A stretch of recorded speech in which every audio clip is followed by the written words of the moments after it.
like throwing? Currently, you are good to do the Coors Light post-game show for sure, and then Million Dollar Mondays will be good. And you can do that one too every now and then, but a little less because we just had that yesterday. But, Okay, never mind that. Yeah, but it's still like it's more of a general one. It doesn't say like October 12th. It says it every Thursday. So Okay, and which topic is it today? right now you can just throw up the Travis and Sliwa. Okay. Yeah, it should be. And then, sorry, just make sure we get the audio. Oh shoot. Do that. Broncos for sure. Are you ready? I'm ready. Yeah. I'm going to bring it up. Taylor Swift was there. Yes. Okay. I am so over Is that why you guys. watched it? Is that why you watched it? Because No. I got to be honest with you. If you'd have told me they took Thursday Night Football out yesterday, I would have had no idea.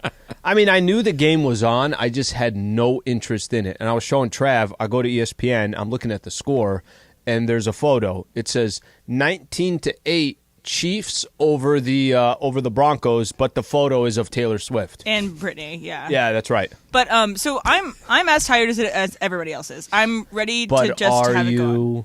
Yeah, I am. I actually. So Yeah. what's funny is like I watched the game because I have Isaiah Pacheco and Travis Kelce on my fantasy team, and I wanted to see how they did, and they did very well. But I think like they honestly didn't shoot her as much as they have in other weeks, which is good. I think they should do it less. They did it when Travis made a catch, and they didn't talk about it during the broadcast, really, at all. And I think that's, again, we need to move on, guys. We need to carry on with the world. The Swifties are getting tired. NFL people are definitely tired. I'm ready for it to be done. It's the first marketing mistake that I've seen Taylor Swift make. That Thursday Night Football is not the place to show up. It's not a mistake. She did well. It's just that it's over now. You're Trav. You didn't take the bait. You swallowed the whole boat and fishing pole. I couldn't. Ow! Look at my face. No, I couldn't be more pleased with myself. I get what you're saying. I could not be more pleased with but myself. she's right. You're wrong on this one. It's not a mistake for either party. It's just a mistake for the NFL. She's got ties with Amazon. It was on purpose. He does have ties with Amazon. That's what I'm saying. Ties with Amazon. That was everything but watch this. That was traumatic. I didn't bring it up, somebody, guys. Somebody see if Everybody Greg else can did. come in here and send me home for the rest of the day. I'm telling you because that right was now, terrific. Taylor Swift's brand is done. Not done. It is. Not done. Oh, yeah, did Done. Travis Kelce put her on the map, too? That's what happened? Yeah. Yes. Yeah, exactly. All this other stuff. Where would she be without Kelsey? That's what I want to know. Exactly. No, it wasn't.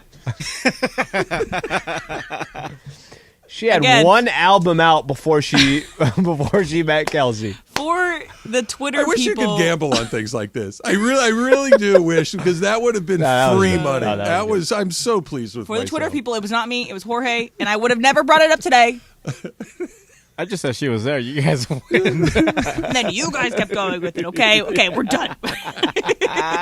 Now I'm in a bad mood. Roar. It's Friday the 13th.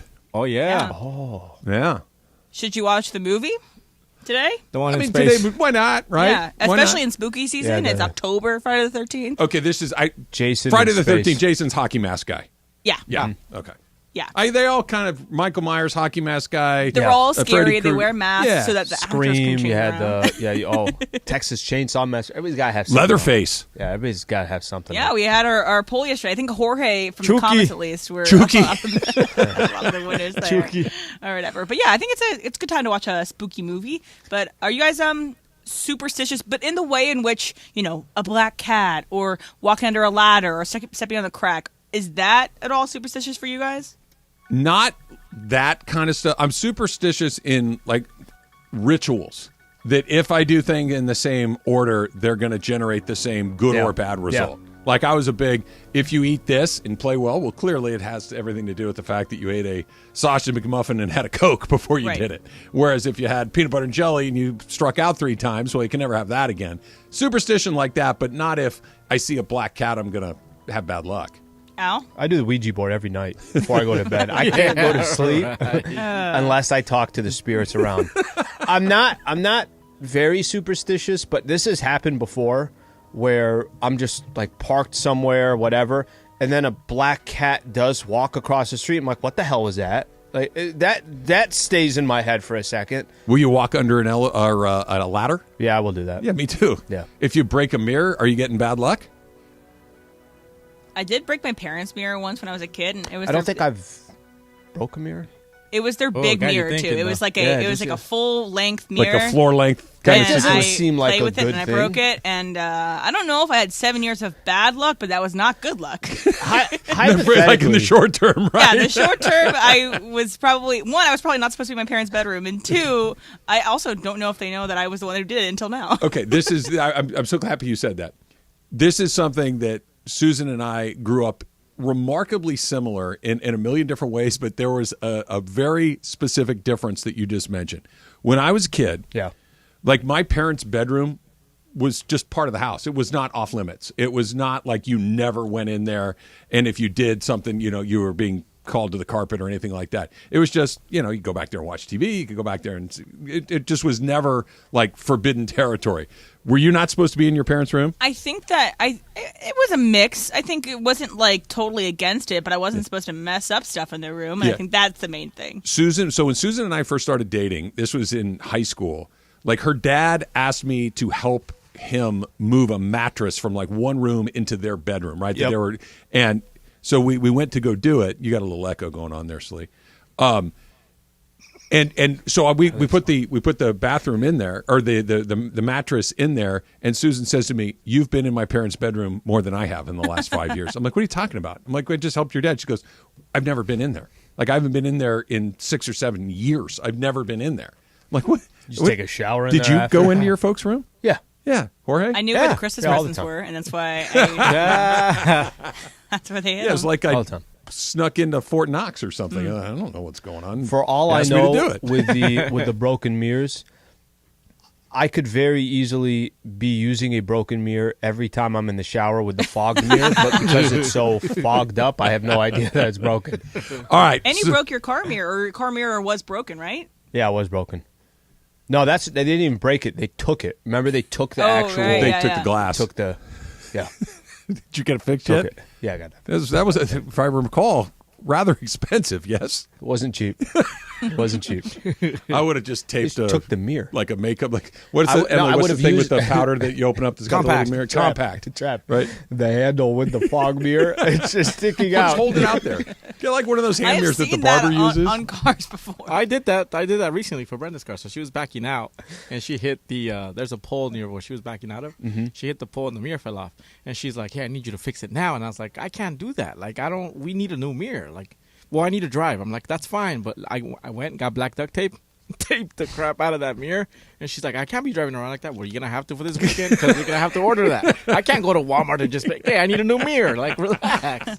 Also, by the way, this just in: the NFL has fined George Kittle $13,699 for his F Dallas shirt that he wore during the Cowboys game. Didn't This is he from also Jerry say that it was, It was quote, worth every totally penny. worth it? Yeah, he did say it was totally worth it. Yeah. He's gonna get fined for that too. If you wanted to do something $150. and the fine was $20, Yep. you're not thinking, yeah, I'll do that. It's $20. What do I care? Yep. That's $20. Exactly. to I don't George know. Kittle. You get a parking ticket. Why do I feel like that costs? Because it's just enough to make it suck. Yeah. When it's $75, you're like, that's It's just it's enough. just enough. It's just With enough. 50, fine. 75 is like, I look at There's that- a number for sure. There is a number, whatever that number is for you. But I look at that and I'm like, that's it. Like, what do I file for bankruptcy right now? So I got one recently. I got. A parking ticket? Yeah, well, for street sweeping, and there's no pole, there's no sign Yeah. in the street. And then Brenda's like, "Yeah, but if you look at the front of the beginning of the street, it's Yeah. right there." Oh, yeah. that's what happened on I'm my like, street, "Damn." too. So I took Yeah. pictures. I'm Yeah, like, but I'm they're gonna like find it. hiding that. I'm with you. They should have that. It's a up in little a bit more tree. clear. Well, it's Yeah. because they want to make money off of it. Jeez. Street city's sweeping got is I don't think my expensive. street's ever been Yeah, swept. $85. What was it? It was already $85. 85. Yeah. It's enough to make you move your car. Oh yeah. Yeah, sure. It's enough. Never leaving there Yeah, again. I was going to say, Yeah. and if you don't, they get you for another 85. That's how Yep. that works. All right. It is a day of optimism until we start the next segment. The very worst part of what happened with the Dodgers going out the way that they did, tell you what it is next. It's Travis Slee, 710 ESPN.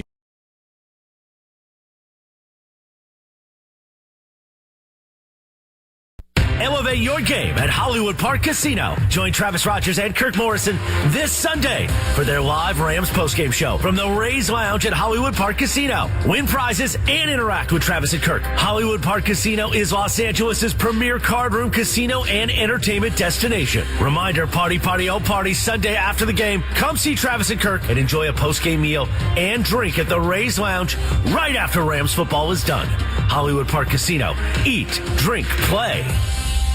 The return of $1 Million Mondays. $1 Million Mondays. Your chance to win $1 million from 710 ESPN. Listen every Monday this football season for your chance at $1 million. $1 Million Mondays. Presented by Hollywood Park Casino. Eat, drink, play. Listen every Monday to 710 ESPN. When you hear the cue to call, be caller number 7. Give us your Super Bowl prediction. Both teams and the final score, and you could be winning $1 million this football season on LA's $1 Million Mega Sports Station. 710 ESPN.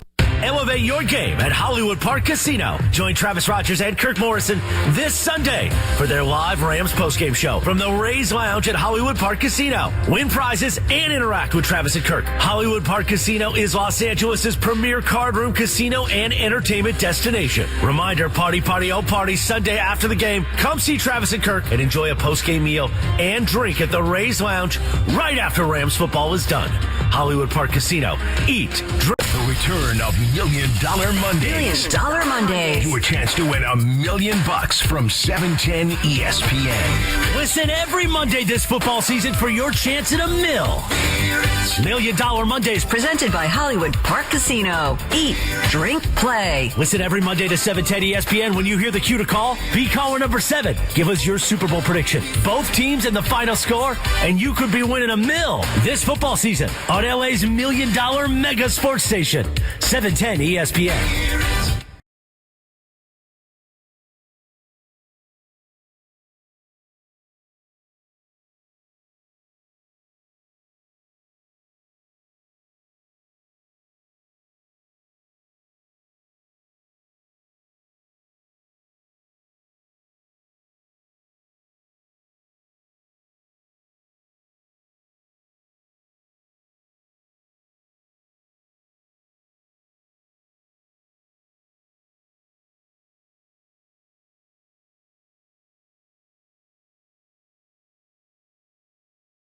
So we were kind of thinking about, like, why are some things superstitions and not? Like, why is a black cat versus, like, a tabby cat something that's served as a bad omen?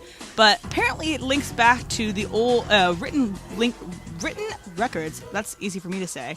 Squimmage. This is we've been realizing that R's are difficult for me. But written records link black cats to the occult as far back as the 13th century, when the official church documented Vox and Rama that black cats were declared as an incarnation of Satan. Okay, so it's essentially Nice. that like there's goats and cats that are Satan. So whenever a cat Goats comes by, are satanic as well? there's some versions of the goats that are satanic. I mean, you know, the I think we're talking about the rectangular eyes, right? Yeah. Well, the eyes Square are eyes. pretty Yeah. alarming. Yeah. So it makes sense. They have rectangular pupils. Yep. That's not cool. But then it was linked, especially in the Black Death, that if a black cat the walks plague. by, that the death is coming for you. So that's kind of why. Okay, there's but this see- thing. Does it have any, like, superstitious to 1 for 21 or like 0 for 11 when you're getting paid as much as you are? Like, anything in there in that research, or no? Was there a black cat running around in the field in Arizona or something, like how there's cats sometimes in New York? I would unleash a flock of cats if I thought it was going to slow down the Diamondbacks from doing what they were doing to the Dodgers, for sure. No, those things always have a root in, like, not in common sense, but something happened at that time, and everyone, before Like cats are before- connected to rats, which Right. are connected to Black Death. Yeah. Right? Which is like, okay, we ready? The reason Friday the 13th is unlucky is, like, one of the great massacres in early history happened on a Friday the 13th, where one group of individuals attacked and slaughtered another group of individuals, and everybody said, "Oh, it was because they hadn't invented science yet."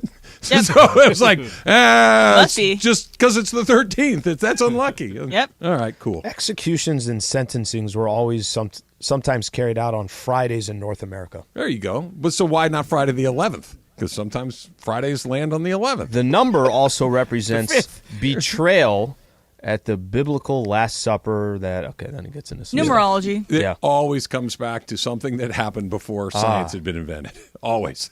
That's just the way that it works. Judas joining as the 13th guest. 13th person, right. Yeah. Right. Learned something right there. There it is. The very worst part of what happened to the Dodgers on, what would it be, Tuesday night, right? Wednesday night. And what happened to the Dodgers last fall, and what happened to the Dodgers the fall before that, and what has happened to the Dodgers more often than has not happened to them, isn't that they hit 177 as a team. It's not that Mookie and Freddie combined to go 1 for 21 with an infield base hit. It's not that Muncy and JD were pretty quiet too. It's not that their starting pitching was dreadful. It's none of those things. It's that they're going to run it back again. It's that they're going to continue to follow the methodology that has put them in this position for the last 11 years blindly. That they're not going to tweak it around the margins. I'm not saying nuke it and blow it up and start from scratch, but this, hey, playoffs is a crapshoot. Hey, nobody knows, nobody can see the future, and they're going to do it again next year, Slee. And look, I'm not going to pretend that I'm done or anything like that. I'll be there. I'll think the Dodgers are going to win the World Series next year too. Yeah. But they're going to run it back again, thinking that the same methodology will lead to a different result. And that is by far, as we sit here a couple of days after they've been eliminated, the most disheartening part of all of this is that they're not going to change anything. Well, then they're hitting their goals. They should start. You know how we always make fun of people that hang up banners for anything other than a World Series or a championship? Well, they're hitting their goals. Start putting up those NL West banners then. Start putting up, hey, we won another 100 games this year. Can I push back on that for a second? Because I really don't think, like John was saying this yesterday during Crosstalk, and I strongly disagree with it. Okay. I do think the Dodgers want to win the World Series. I really, truly do. I don't think that hey, listen, our bank account is full, the ballpark is full, beers are $20 a piece, people are lining up to do it, parking's $45, we're killing it. I don't think that's how they look at it. I think they look at it like that, and we want to win the World Series. Mm-hmm. I don't think that it's the 59th thing on their list. I think it's 1A on their list. They want to win. They just haven't come to the conclusion that doing it like this will not result in that win. Well, I think and I'm joking around when I'm saying, obviously, I know that I don't think there's any question that they have the front office they do. The ownership group, what do we ask for ownership? Can you don't try to meddle in the middle of, put the best people you possibly can to go run your business. Mm-hmm. Go get the best person that knows this. The Dr. Bus philosophy. The expertise. I might jump in when I need to, but ultimately at the end of the day, I hired people that are better to do this job than I am. The Dodgers, I don't think there's a question to do it. And by the way, the track record of accomplishing what they have accomplished in the regular season does give you that indication.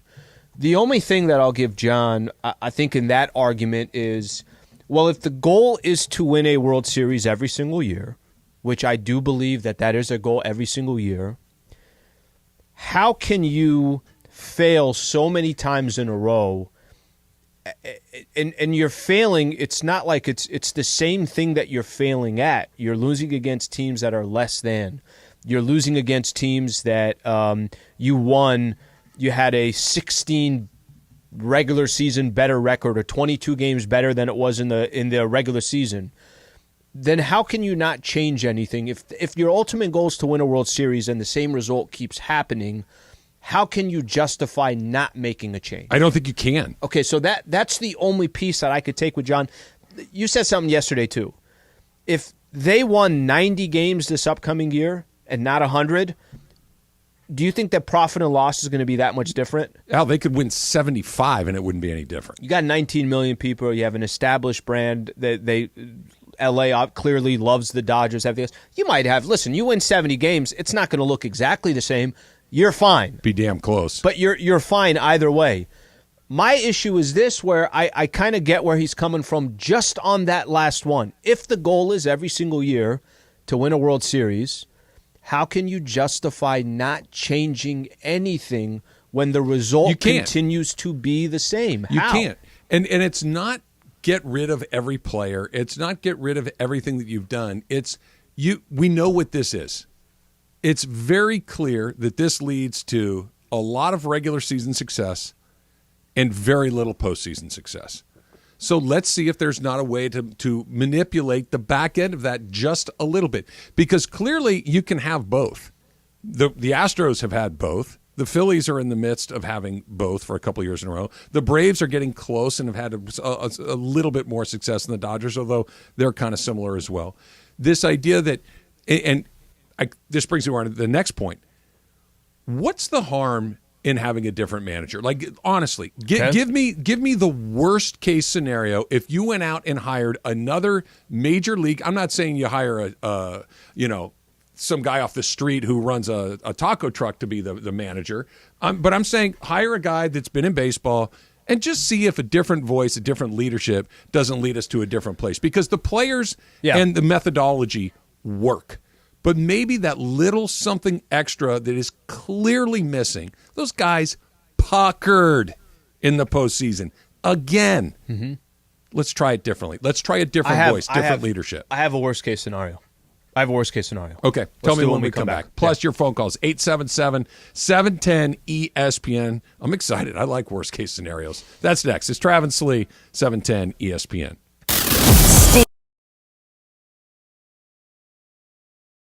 Elevate your game at Hollywood Park Casino. Join Travis Rogers and Kirk Morrison this Sunday for their live Rams postgame show from the Rays Lounge at Hollywood Park Casino. Win prizes and interact with Travis and Kirk. Hollywood Park Casino is Los Angeles' premier card room casino and entertainment destination. Reminder, party, oh party, Sunday after the game. Come see Travis and Kirk and enjoy a postgame meal and drink at the Rays Lounge right after Rams football is done. Hollywood Park Casino. Eat, drink. The return of $1 Million Mondays. $1 Million Mondays. Your chance to win $1 million from 710 ESPN. Listen every Monday this football season for your chance at $1 million. $1 Million Mondays. Presented by Hollywood Park Casino. Eat, drink, play. Listen every Monday to 710 ESPN. When you hear the cue to call, be caller number 7. Give us your Super Bowl prediction, both teams and the final score, and you could be winning $1 million this football season on LA's $1 million mega sports station, 710 ESPN. Elevate your game at Hollywood Park Casino. Join Travis Rogers and Kirk Morrison this Sunday for their live Rams postgame show from the Rays Lounge at Hollywood Park Casino. Win prizes and interact with Travis and Kirk. Hollywood Park Casino is Los Angeles' premier card room casino and entertainment destination. Reminder, party, oh party, Sunday after the game. Come see Travis and Kirk and enjoy a postgame meal and drink at the Rays Lounge right after Rams football is done. Hollywood Park Casino. Eat, drink, play. The return of $1 Million Mondays. $1 Million Mondays. Your chance to win $1 million from 710 ESPN. Listen every Monday this football season for your chance at $1 million. $1 Million Mondays. Presented by Hollywood Park Casino. Eat, drink, play. Listen every Monday to 710 ESPN. When you hear the cue to call, be caller number 7. Give us your Super Bowl prediction, both teams and the final score, and you could be winning $1 million this football season on LA's $1 million mega sports station, 710 ESPN.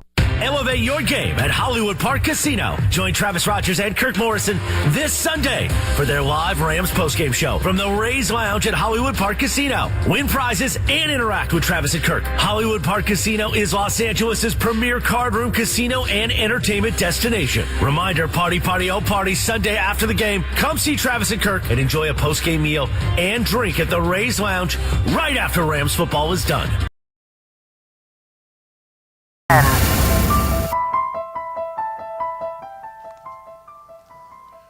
That is Mike Myers. I never know. I know all of the, Yeah, Jason. this one. Yeah, this one is. Jason. Nope. Jason. This is not how Freddy Krueger. Exorcist. Exorcist. Yeah. Oh, that's what. Oh, then I don't know. I thought this was the same one. I'm with you on that. Look, ask me about baseball cards from the 70s and I'll get them all right. There is a new Exorcist movie out too. Looks kind of weird. This is Yeah, this is Kanye. It came out, I think, like 2 weeks ago. I don't know. I've heard some not so great reviews, but I am going to see the original Exorcist for the first time this month. Ooh, very I'm excited. Okay, I haven't seen it in a very long time. Yeah. When I say a long time, I probably haven't seen it in 35 years. Yep. You're saying It's if been, it still holds up? I don't know. Okay. I remember. scary movies are not my genre of choice. They're just not my deal. And I don't get scared by that. I get scared by the shark. I get scared by Hannibal Lecter because that's real. Yeah. That seems to me that's just not my lane. Yeah. But I do remember being like weirded out by that movie. Yeah, I'm excited because I've heard that reaction. I know it's one of the original great horrors. I tend to and like Linda Blair's great. Yeah, I tend to like the older horror movies that are like in the 70s, 80s, even earlier in the 60s. Those tend to be my more the ones I gravitate more towards than the modern day ones. Have you seen Children of the Corn? It's my favorite. It's really by far creepy. my favorite It's scary really movie. creepy. It's really creepy, but I watch it every Halloween. Do you really? It's a tradition I've had since like 2014. Okay. And it's my You ever favorite had the pleasure, Al? It's good. It's pretty good. Yeah. Yeah. And it is creepy. It's very creepy. You got these weird kids with these weird eyes. Yep. It's the whole thing is Malachi. off-putting. Yes. Did they still do the movies at the Hollywood Cemetery or whatever it is? Yeah, they do still do movies there. So they do at Hollywood Forever Cemetery. They did like Devil Wears Prada like last month, but they do like scary ones in October. I know you're doing. No, I don't hate that movie, but I don't know why that's not as a scary movie. No. They do it there, Okay. not just scary movies. It's just that movie's generally okay. movies. I that like Anne Hathaway. But You got Top I Gun could tell. coming That's what I was assuming that's about Anne Hathaway. It's in the same genre. She's a very talented young woman. Very beautiful. Yes, very. They got Top Gun coming up over there. They're gonna do it there. By the I know way, you if would. they do it, I'll go do it for sure. The worst case scenario, if the Dodgers made a change in leadership, which A, I believe they should, Yeah. and 2, I believe that they will not do it. If they did do it, if they just said, we're going to take Dave Roberts out, thank him for his service, pat him on the back and say, you know what, it's not you, it's us, but we have to try a different voice. Give me the worst case scenario if that happens. I think worst case scenarios, a Dodger team that has seemed like they're always connected, that they don't have too many, from a player's perspective, everyone's pulling the rope in the same direction. They got the managers back. The manager has the players back. Maybe you got into a situation where the chemistry wasn't the best. Maybe you got into a situation. Worst case scenario. Let me give an example, and I don't think, you can decide whose fault that is. But the Padres didn't have a lack of talent. The Padres had real chemistry issues, and you took a team that should have won 90-plus games, and all of a sudden they won 82 or whatever it was. Okay, and now you missed the playoffs. And I'm not telling you that. The worst case scenario is you have that type of situation for the Dodgers because the talent's still going to be there. The players are still going to be there. The youngsters are still going to be there. Guys are going to come back who were injured this past season and be available for them. So the only thing I could look at is take Dave Roberts, his strengths, the things that you think he's best at from a managerial perspective, and now you have somebody else in there and you lose that chemistry that maybe you've had over the years. That's the worst case scenario. You know who has good chemistry? Teams that win. You know what I mean? Like here's the Dodgers talked about, hey, we got great chemistry. Hey, this is one of the most competitive, the grittiest, good, my favorite team. Mm-hmm. 1, 2, 3, bye. What happened? Where'd the chemistry go? Right? It's like winning is good chemistry. Playing good baseball is good chemistry. Have you ever heard a team that went 70 and 92 and said, but we had great chemistry, man? No. Winning is chemistry. Mm-hmm. I understand there's little tweaks here and there. I think the worst case scenario, as I see it, is you make a change at manager, you bring in someone else, and instead of winning 100 games like they basically have for the last 5 or 6 years or whatever it is, or 94, 98, and whatever, you win 86, and you go to the playoffs anyway. And maybe you lose in the first round. What difference does it make? But maybe you don't. Maybe that different voice, maybe that guy that maybe is slightly less player-friendly, a little more unpredictable, a little bit more willing to hold his players publicly accountable. Maybe a guy, and this is an old-school pull, but a guy like a Herb Brooks from the 1980 Olympic High, that all of the players were so unified in their dislike for that person that they came together as a team. And that was a Brooks trip. But and I'm not saying you have some raving lunatic that everybody hates. They're not going to do that. What I'm talking about with worst case scenario is we know who they're going to hire. It's going to be a guy that is devoted to the analytics, that will follow the game plan, that will do all of the things that the Dodgers want to do, but it's a slightly different package that's delivering the everyday message. Maybe it's a little worse, but maybe it's better. It's never going to be bad. They have too many good players. They won't allow it to be bad. The methodology going, and I'm talking about Friedman, Friedman's methodology has never produced a bad team. It's produced somewhere between decent to excellent. So if the floor is decent, why not try a different voice? And I'm not even here to jump up and down on Dave's grave. That's not my style. It's not what I believe. I don't think he's a terrible manager, but I think we've run the course of seeing if he can get that little something extra, because it wasn't there, and it wasn't there the year before. It's just not there over and over again. So what's Andrew Friedman scared about to take that chance? By the way, I don't think it's scared. I think it's control. I think it's power. I do. But he has the control and the power. He does have the control and the power. What he doesn't want to do is put a manager in there describing that you're talking about. But he won't. He's not going to bring in somebody that won't follow the rules. They're not going to hire that guy. Like, I'm talking about changing literally the presentation of the exact same product. That we're going to be heavily analytically driven. We're going to collaborate, eye roll, with all of these decisions. They're not going to hire a guy that's going to go, you want me to play that guy? I'm not doing that. They're not hiring Art Howe from Moneyball who refuses to play. They're not going to hire that person. They're going to hire somebody that will do all they want, but may have a slightly different presentation of what they want. Then I'll go back to, and you're right, it is the $1 million question. Then what is he so worried about of trying something different?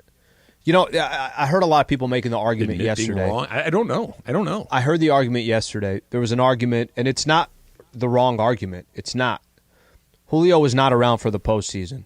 Dustin May was not around for the postseason. Walker Buehler was not around for the postseason. Tony Gonsolin was not around for the postseason. Mookie Betts and Freddie Freeman went 1 for 21. That's not Dave Roberts' fault. But what people don't understand that are making that argument is stop looking at this postseason alone. I don't think there's a Dodger fan out there that looks at, when you said in the first game, the Clayton Kershaw gives up that hit and Outman kind of bobbled it, everybody just got nervous. They didn't get nervous because it was game one and there wasn't one out recorded. They got nervous because they're thinking back against the Nationals, the Cardinals, the Padres. They're thinking of all these other teams over the years. I'm going to flip it on its head, and I know that every team's different and got different histories and different. If the Phillies dropped the opening fly ball of the game, do you think that they just absolutely crater and panic? No. Of course not. Of course not. If the Astros have a player commit an error to start a game, are they worried about that? Of course not. Of course not. And the Dodgers' season ended 2 hitters into game 1. And it sure as hell ended 1 batter into game 2. Ball 4. Oh. It's the same old story. Let's try a phone call here. Let's go to Studio City and Rick. Rick, you're on with Trav and Slee. What's up, Rick? Hi, guys. I totally agree with you that they got to replace Roberts, but I do have a worst case scenario. That's that Roberts, after getting fired, gets hired by the Giants and then finally figures out how to manage and wins the World Series up there. Okay, fine. I don't even care about that. I care about the Dodgers. I'm not the type of fan, Rick, that's like, well, I don't want you to have – I can be bad as long as you're not good. I have no interest in that. I want to win the World Series. And clearly this recipe is lacking. So let's change a few of the seasonings. I don't want to change the rest. I don't want to start making a different meal. I want to season it slightly differently. Well, it's kind of funny. I think the worst case scenario already happened. Worst case scenario was last year. You lost and the Astros won. You know, there's a little bit of that. Or even this year, you're watching players, and let's just say Dave Roberts left and he went on to go do something else. I continue to make the argument. I am not sure yet how great of a manager Dave Roberts is. I don't know. I think that's a great point. I really genuinely don't know. My guess is I think he's pretty good. I do too, but I don't know. But let's find out. The Dodgers are not the right franchise to figure out whether he's a good manager or not. You know what can separate all that? hey, Dave Roberts is producing World Series, and the moment Dave Roberts left, they couldn't produce a World Series. That would determine whether he was. But what I'm not saying you got to win 3 or 4. Can I throw one more in there? Yeah. Let's just pick a team. That the Giants have a vacancy. Let's say he goes up the road and manages the Giants, and they play the Dodgers in the playoffs, and the Giants are full of life, and they're out there, and they just run circles around. And the Dodgers are just flat, uninteresting, terrified, puckered up the same way they've always been. That's the worst case scenario. Yeah, right. Because you it's change the manager, but the franchise is not still only the exact not only same. changed the manager, but the manager clearly was 100% not the issue. Yeah. Because what was missing here showed up over there the second he got there. That would be the worst case scenario. Riverside, the 909. Marlon in Riverside. What's up, Marlon? Hello, fellas. How are you today? All right. That will be the worst case scenario, and I think that's exactly what will happen. I don't believe for 1 second that Dave Roberts is the issue. I think it's Friedman. For one, where's Corey Seager playing baseball right now? And where's Tucker? Justin Turner. All those key base hits that they were dependent on from big players are not happening because those players are not with us anymore. So I don't, for 1 minute, think that our problem is our manager, but it's the problem the guy that's letting these players go. Can I ask you this, Marlon? Let's just say it's Andrew Friedman's the issue, but Friedman's not going to go anywhere. Would you try that you've kind of already seen the result, even if you don't think Dave Roberts is the reason why the Dodgers keep losing in the playoffs? Would you try something different? If you could change the manager and say, well, could I just see if that's the problem or not? Because I've already watched this example X amount of times. Would you make the change just to see if a different result happens? No. And the reason because he also kind of got a bad rap not a bad rap, but he got some bad luck with the pitching this year. Come on, we're not even supposed to be in these playoffs with everything that's happened with our pitching. What 100 games? No, Marlon, I was with you right until that last thing. What about the previous years when the pitching was there? Well, and you're right, but is Dave Roberts making those decisions, or is Andrew Friedman making those decisions from his press box? Marlon, I want to continue to talk about this because I think you brought up a lot of really good points. Yeah. I want to kind of go through this, but I want to do the last thing. Let me be very clear. Yes, the Dodgers had all sorts of pitching problems all season long, really, Yep. and it was manifested by the starting pitching in the playoffs. Kershaw gave you an F- performance. Bobby Miller gave you an F, and Lance Lynn gave you a D-. That's what you got from your 3 guys. They didn't lose this series because the pitching was bad. As weird as that sounds, the first game they lost because their pitching was bad. The next 2 games, they gave up 4 runs. In Game 2, they gave up 4 runs. You need to win the game if your pitching staff gives up 4 runs. In Game 3, they gave up 4 runs. You need to win the game if your pitching staff gives up 4 runs. I'm not saying their pitching was good, but understand this. They lost that series. Not that they were going to win. The pitching would have been the fatal flaw to win the World Series. They lost the series against the Arizona Diamondbacks in the 2023 National League Division Series because they didn't hit. Full stop. That's why. They didn't have pitching all season long. They won 100 games. You didn't have pitching when you played against Arizona the 13 times you beat them, 8 out of 5. Mm-hmm. They puckered up when it mattered most again. That's the problem. Not that the pitching was bad. That wasn't the issue. They don't fire up. It was one of the issues. Not in this series, it wasn't. It wasn't. I think the vibe that you started out the series set the complete tone from game 1. And then you're down 1-0 after. Figure it out. The game is already over. Game 1 is already over. Game 1 out into the series. Game 1 is different. Game 1 was a pitching. The other 2 simply were not. They weren't. They had ample opportunities to score runs. They couldn't do it. Atlanta fell behind. Philadelphia's been behind. They come back. They win these games. You're going to be behind occasionally. You're going to have to grind, especially when the other team isn't nearly as good as you. It was an offensive problem. Those 3 games, 1 was a pitching problem, 2 were an offensive problem. The pitching problem that was there for 4 months. Didn't show up 5 days ago. It's been there the entire time. He brings up Marlon. Marlon had a lot of good stuff. This idea of you need to look up, not down. He might be right, but that's not going to happen. So if that's not going to happen, what do you do from there? We'll get into that. Plus, It's Friday. It's Friday the 13th, which means it's Ask Slee, a scary edition, maybe, of Ask Slee. It's coming up next. It's Trav and Slee, 710.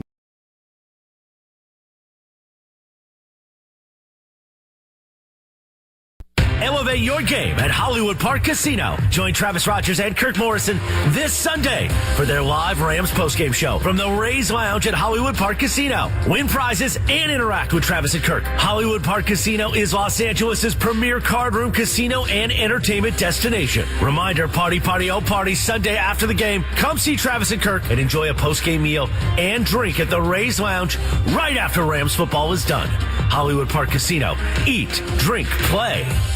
The return of $1 Million Mondays. $1 Million Mondays. Your chance to win $1 million from 710 ESPN. Listen every Monday this football season for your chance at $1 million. $1 Million Mondays. Presented by Hollywood Park Casino. Eat, drink, play. Listen every Monday to 710 ESPN when you hear the cue to call. Be caller number 7. Give us your Super Bowl prediction. Both teams and the final score, and you could be winning $1 million this football season on LA's $1 Million Mega Sports Station, 710 ESPN. Elevate your game at Hollywood Park Casino. Join Travis Rogers and Kirk Morrison this Sunday for their live Rams postgame show from the Rays Lounge at Hollywood Park Casino. Win prizes and interact with Travis and Kirk. Hollywood Park Casino is Los Angeles' premier card room casino and entertainment destination. Reminder, party, oh party, Sunday after the game. Come see Travis and Kirk and enjoy a postgame meal and drink at the Rays Lounge right after Rams football is done. Hollywood Park Casino. Eat, drink, play.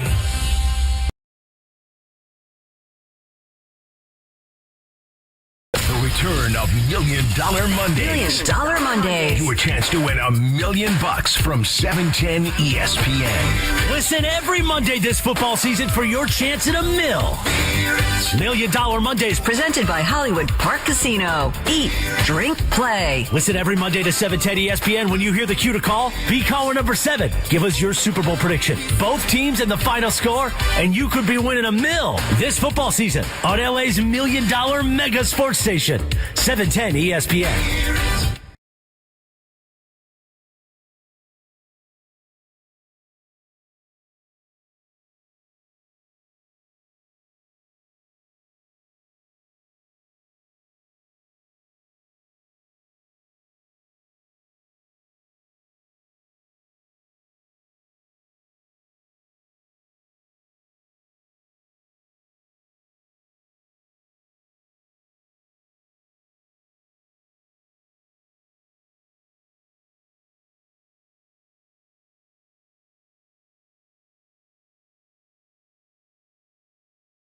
Excited for you to ask Slee yourself. That would be a trick. That takes some flexibility. Hey, Slee, how much is too much food? Well, it's like Arrested Development. Okay, I haven't asked Slee that. I'm going to ask you. Okay. How much is too many tacos at your house? Ask Slee. There aren't any. Well, what if I had 8 tacos? Knock yourself out. Great. There would be no point if you said, Al, let's... Made for 30 people. Yeah, so. but it's made for 30, but he also is thinking he's going to eat it on Sunday and Monday. You look at my face. Eat as much as you would like. Okay. Yeah. Yeah, it's it. But you're not going to add all turn to Jorge. I told him to eat as much. I counted. That's 12. Here's the other thing he has you need 12 to understand tickets. about me. I'm going to be in a good mood, Slee. If you know what I mean? I'm not going to know how many tacos you have. If you had 2, great. If you had 20, I won't know. Have a good time. What if you made us check off how many? I'd charge you. Did I not tell you they're $1 a piece? Taco guy's gonna have a punch card. How many tacos you had every time you came up? All right, let's start right here. Ring a bell for every taco. Ivan in Monrovia. At the end of the night, Trav starts cleaning up and dropping hints that it's time to go. Yeah. Do you purposely stay longer and pull a, quote, Susan, or do you pretend to grab something for your car and leave? Hashtag Ask Slee. I'm pretty good at this. If I get there aren't too many times where I need to get a signal. I think there's also, hey, you know what? It's time to go. I'm not going to want to stay. I don't want to be the last person to leave either. No, of course not. You're not a maniac. I don't think I'm going to get to that point to begin with. Now, I will say this. If it was like, if it's a friend of mine, I haven't seen the guy, I only see him once a year, something like that. It's your best friend. Yeah, and this happens, right? Like you got people, a lot of my closest friends do not live in Southern California. He might have to kick me out. Like, I'm like, no, I want to hang out. Like, we only get to see each other. You bring out the vacuum. But I think there's a big difference between the first person to a party and the last person left at a party. Oh, sometimes for sure. It's the same person, because sometimes they're your best bud and then they're there for the entire party. But I think the first person that you want is the best buddy that you can go and chat with, and it's very easy. The worst person to be the first person to arrive is somebody you've never met before. Oh yeah, that's because tough. you're like, no, or I you thought just it don't started this have, time. yeah. It's well, like okay, but if not you're that coming close. to a party and you don't know that you cannot show up on time, you have to be a solid late. 45 minutes behind the opening. You got to give somebody Everybody else come a at chance. 4:30 and they show up at 3:30. Do you have somebody that's always the first person there? No. No? No. It's just My random? family does. No. So my family does every year for every single function we ever host at our house. It is my uncle and his family, always there. Early or right on time? Either if not early, if not on time, it's early. Yeah. And they're also always the last people to leave. That's a lot. It is a sticking point in my family. I'll throw a family one of these out. That's not the worst thing. I'll tell you the worst thing, because this happens all the time. Well, we can't eat because this family hasn't came yet. Oh, no. We're eating when we're eating. Yeah, but we're not. We're We're not. I don't know what you guys are doing. No, we're just like, They are not. No, though. They are not. we have out- prayer time they're not- / food time at a specific They're not time. serving out the food, no, because then they come. Because if they come and they see we've already ate, they're going to take it as disrespect. My parent, I'm going to tell you this. I know what you're And going is to it say. like buffet style or seated style, typically? Buffet style. It's going to be more like that. But what you were about to say, like all this stuff, no. They're still living in the Middle East in the 1900s, so there is like rules that they cannot No, break. I understand that there are cultural differences for sure. What I was going to say is, if we waited for everybody to sit down, I wouldn't have had a meal in my house since 2001 because Bobby's never been on time one time. We'd still be waiting on that first those meal. shoes. Last one before we move on to the next one. And maybe this is just my group of friends. I could be wrong. But whenever I get together with my core group of guy friends, they all leave at the same time. One person says, "Hey, I got to go," and everybody follows them out the door. That and I don't know if that's just a guy thing or that's Or they're all whispering to each other. maybe, but it's like one of those things. Like, and this is not me dropping a hint. Like, usually the game ends, one more drink, and everybody leaves. That's usually kind Plenty of of time. the It's like rule. 4 hours. Yeah. Absolutely. Which game are we referring to? Are we referring to the late Pac-12? Yeah, Is there a Pac-12 7 after o'clock? UCLA and Oregon State play. I think it's Are they 7. the later? That's good. Man. Don't get any ideas. This is great. I was thinking of bringing the karaoke machine. Bring your 360 camera. We'll have a good time. Emmy got one? All right, yeah, Why did they bring strobe lights? I got one. So this is from Daniel Tapia, and again, picture yourself kind of like I'll read what he had to say. So Slee's invited to go to a game. I'm assuming this is going to be like an NBA game that you don't have to work. You're invited. You're courtside, and you're getting shot on the big screen a bunch. Fan so cam. you're getting fan cam a lot, kind of like when Aaron Rodgers would go to like Bucks games and they would go back to him all over again. Are you gonna smile every time you come to the camera, acknowledge it, so that's one option, or do you acknowledge it and chug a beer, or do something like a stunt? If you in the moment can just acknowledge it and chug a beer, you got the crowd behind you. Expensive beer. You know, if you're the person that's, I always find it kind of funny when people are trying to, I get it, they're trying to get their phone out. They want to take a photo of them on there, but everybody's watching like, what? This isn't entertaining to any of us. If you could acknowledge, I'm on, awesome, and you do something, you got the crowd behind you. That's probably the best thing to do. And the thing is, someone's gonna get a picture of you if you're on there. Like someone's gonna tag you in it, especially if you're well known. You're gonna get that picture somehow. Or the guy behind you trying to sneak in. Yeah, photobomb your moment on the big screen for sure. How about for all like these big games and they got, the ESPN crew sitting, the people behind them, and they started putting up the, whatever, banner. NBA on Yes, the ESPN. logo. But before that, I'm just like, these people. Yeah. They are so hungry for do those. this. For 6 seconds of whatever it is. Okay, I By the also way, have do done the that. robot if you're gonna do anything. Jorge, what do you got? All right, this is from Jacob. What is the most important part of pizza? The dough, the sauce, the cheese, the toppings, or the way it's cooked? He pulled a Sliwa.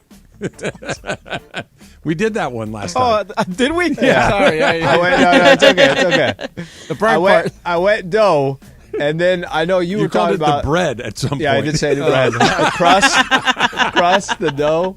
Okay, I got But one. then you went Pay toppings. attention. You said toppings. Okay, I got one. And this is, I'm going to change Darbs a little bit, but I Darb... lost mine. Sorry, guys. There's the reason. It's okay, you got a lot of things to do over there, Jorge. But, so Sleep, would you bring a dog to an event without warning someone else first? Okay, let's use as an example. I'm going to your house tomorrow. If I just showed up with Rookie, and I'm like, hey, I'm sorry, this, that, but you have no idea, that's really disrespectful, in my opinion. Okay, in my opinion. Now, if I told you, Trav, here's the deal. I can only come, but I got to take Rook because of A, B, C, and D. And as long as you know, and you said, okay, hey, look, cool, I'll see you on Monday, as in you're not coming because you're bringing the dog, or you said, hey, I get it, bring the dog, all good. That's the only scenario that I could look at where it's okay. Bring the dog. It's fine. This idea that I hate dogs is not. I don't want to own a dog. I don't want a dog having his tail wag against me in a restaurant. Mm-hmm. But if you want to bring a dog and have it in my backyard and I house, don't think that's fine. people think that you don't like the dog. I think they think you don't like puppies. Maybe. Specifically puppies. We got a lot more Ask Sleeves. We're going to sprinkle these in through the rest of the day because you guys did a good job. When somebody does a good job, Sleeves, it's very important. You say, you know what? That's a good job. Good job, Good buddies. job. By the way, good job. Jorge didn't do a good job. So what part of the pizza? You didn't tell me. So they were also such great topics that we only got through a few of them. I know. I saw that on your pizza. I've had that pizza. Me too. It's a good It's idea. not terrible. It's not too bad. It's not terrible. Birria pizza. Well, what pizza? Birria. I haven't had that. Other side. We'll talk about it on the other side. I'll do any of that. There's none of that sounds Hey, bad. do you want me to put this stewed meat on? Yes. Put it on there. I'll eat On it. an egg roll. Have you had it on an egg roll? All of it. All of it. All right. So we talked about the worst case scenario. I'm with the manager and what they're supposed to do. We'll continue that conversation because you know what doesn't flow uphill, it flows down. That's coming up next. It's Trav and Sleep.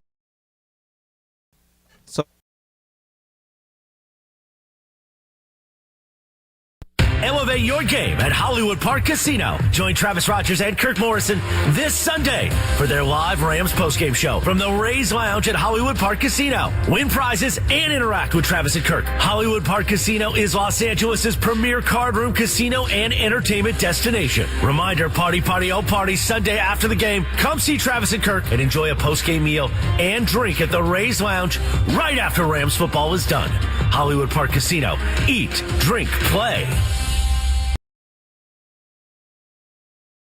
Return of $1 Million Mondays. $1 Million Mondays. Your chance to win $1 million from 710 ESPN. Listen every Monday this football season for your chance at $1 million. $1 Million Mondays Presented by Hollywood Park Casino. Eat, drink, play. Listen every Monday to 710 ESPN when you hear the cue to call. Be caller number 7. Give us your Super Bowl prediction. Both teams and the final score, and you could be winning $1 million this football season on LA's $1 Million Mega Sports Station, 710 ESPN.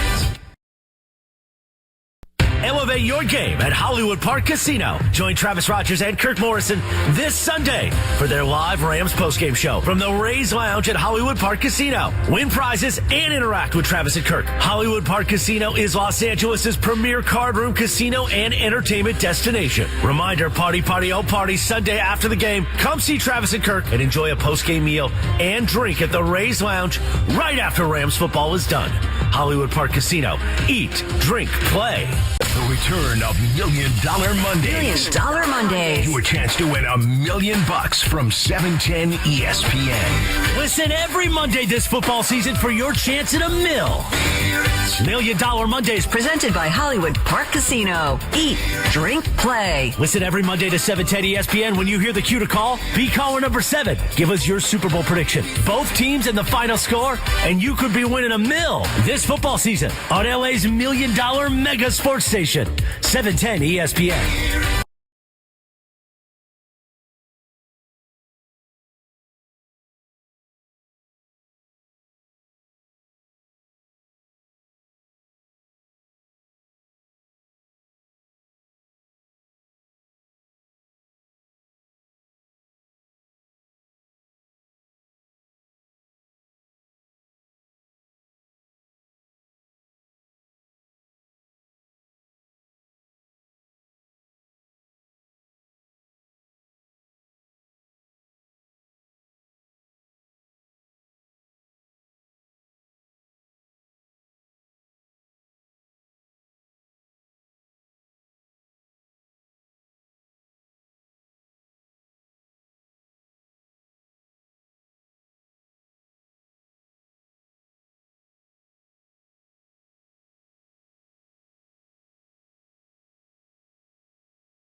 So in the break, we were talking a lot about the people that come to our parties and who tends to be who our party guests that stick out in our mind. But how would you describe yourself as a party goer? Not even like you and your partner, but like if you were Travis and Alan by yourselves, what kind of person are you going to parties? At the risk of being immodest, I think I'm a really good party guest. I really do. I'm good at chit chat. I'm good at kind of everybody else mixing around with everybody else, and I'm going to talk to everybody. I'm going to like your food, even if I don't, and I almost always do. Do you bring something? What's that? Do you bring something usually? 100% of the time. Yeah. So it's, and I'm not going to linger. Now, if I have my significant other with me, we're going to have a little tug of war on when it's time to go. But I think I'm and by the way, I'm going to have a really good time. You know, with whatever that means. If it's that kind of party, I'm your guy. If it's not, I'm also your guy. I'm a good party guest. I'm definitely not going to be. Okay, I'm not an over drinker to begin with, so you're not going to have to worry about Al's in the corner again, trying to get everybody. We don't know where he is. Shots. Yeah, he's face first in the grass. Yeah, I have to worry about that. That's not going to be an issue. Staying long, you're probably not going to have to worry about either. Yeah. And by the way, I just say it like, I just kind of feel the vibe. If there's a game on, I'd prefer not leaving until the game is done.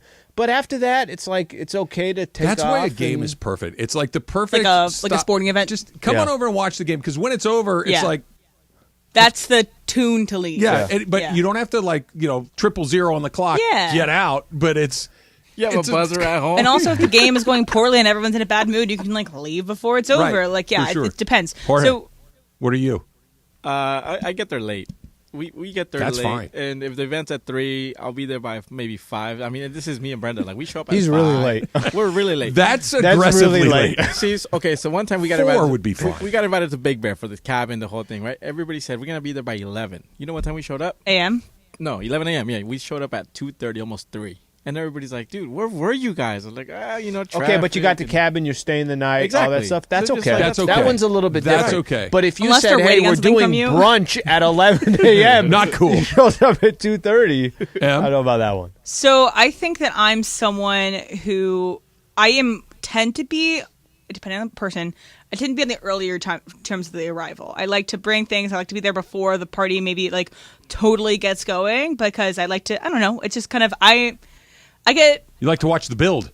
Yes. I like to watch the build, and I tend to be someone who's more punctual, and so it stresses me out to be late because I don't understand how late I'm supposed to be. But and I also... Don't ask Jorge.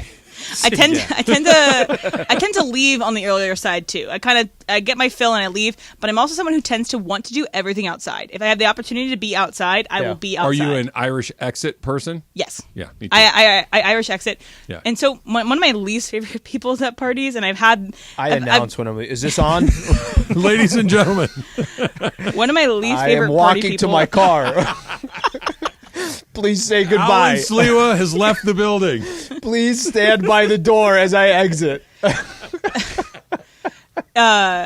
Is people that really, really want to play a card game, or really, really want to play a game that is complicated. So I've been at parties where people are mingling, doing things, and hey guys, everybody, we're gonna play gin rummy. Everyone come over here and learn this. Okay, I'm no. Then I did find a scenario where you might have to kick me out.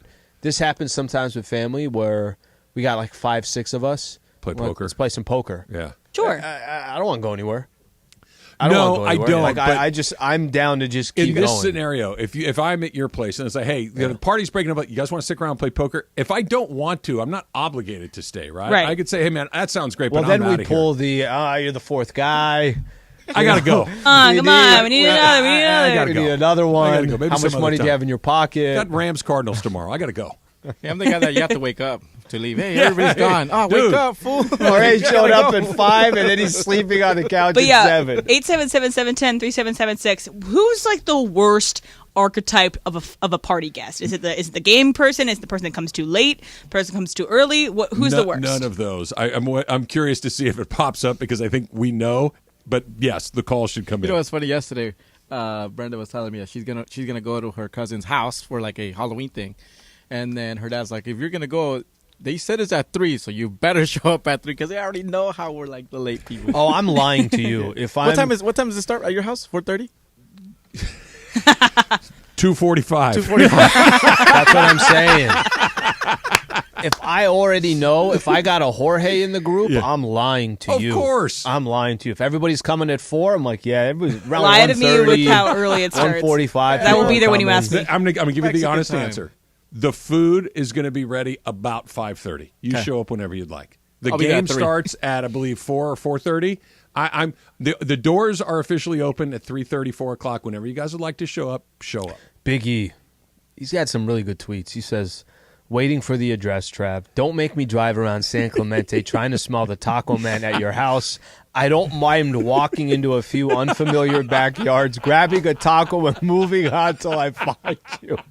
That's, by the way, it's a good strategy. He is on. It's a And good he's bringing strategy. his dog. That's what Fine. he I'd said. like to bring as many. Just keep them out of my damn restaurants. That's all I really want. I have one from Mike C. He says, I have a family member that always arrives an hour early or more. When we have a party, me and my wife are always either there in the middle of setting up or cooking or taking a shower when they show up, and we don't know not how to great. make them stop doing it. That's Well, what if it's the friend that comes early, but you like the guy and you don't That's really different. care? That's what I was going to say. Like, I don't care if I'm having some people over and my buddy that I love hanging out with's coming over. Cool, you're helping me set up. Let's do this. my buddy John Espenscheid, who no longer lives in L.A. He lives up in Montana right now. He was that guy. Like, if we were on a party at 4, he'd show up at 2, and we'd have a few beers and set. It's perfect. It's perfect. But he's not around anymore. Let's try Andres in Los Angeles. Andres, you're on with Trav and Slee. What's up? What's going on? Hey. Andres. So I usually, hi, how you doing? I usually show up at the Mexican time. That's which right, is baby. It's usually like 3 hours after it, they say the actual time that you want people to show up. You know, because nobody wants to be the first guy there. You know, at 3 o'clock and boom, the guy. It's like, Well, come yeah, on, okay, guys. Andres, there's a That guy's difference not between cool. the first guy there and 3 hours later. Yeah, that's when the party's barely getting started. Okay, I mean, I have a it's question for Mexican you, party, though, you know? Andres. So does it matter which way the invitation is coming? For instance, if I invited you to my house, Andres, and I said come at 4, the proper time is between 4 and 4:30. That's the thing. You're telling me it's like 6 or 6:30. So my question is, if you invited me to your house and said party starts at 4 and I show up at 4:15, am I doing it wrong? Yeah, you're a weirdo. It's like, who's this guy showing up on time? Like, what the heck? You know? And then the annoying guy is the guy that usually doesn't get out, and he finally got a hall pass, and he never wants to leave. You know, he drinks up all the beer, he gets hammered, and wants to party like it's 1999. It's like, dude, the party's over. Like, get your butt out of here. That guy. Andres just put it. That's the guy that you really would rather. The guy that never comes, but this is like his furlough for the weekend, and he comes and gets turnt like in the first hour of the party. That's a lot to deal with. That's not what I need. I'm trying to think of Andres coming. If you tell him, hey, come over the Notre Dame USC game, and then he comes over for the post-game show on Fox or whatever's He'd there. catch the Hawaii kickoff. That's the game that he would get if you're coming into that. Andres brought something up that's interesting. Emily yesterday said something about girl math. Girl math. He's not wrong about Mexican time. That's a thing. Like if it says 3, But four Mexican parties. Can you translate for me? Four Mexican parties. Okay. When it's your people parties, we know you guys start early. We gotta be there on time. It's But just if you different. invited me to your spot, Yeah. do you tell me like, hey, Trav, I know that we're saying 5, but you should show up 7:30. No. Because if you tell me 5, I'm showing up 5:15, 5:30. That's fine. Okay. Yeah. I think it's also an acceptable thing to text and see, like, hey, like, or not even like to text the party hoster, but if someone's already Other there, attendees. say, what's the vibe now? When should I show up? I think is a fine thing. So I to think do. this is what we've learned today. Mexican party is 3 hours late. Yeah, because we're gonna go till Yep. late, bro. White people party is like 7 minutes late. I think 7 minutes is like, hun, speed it up here.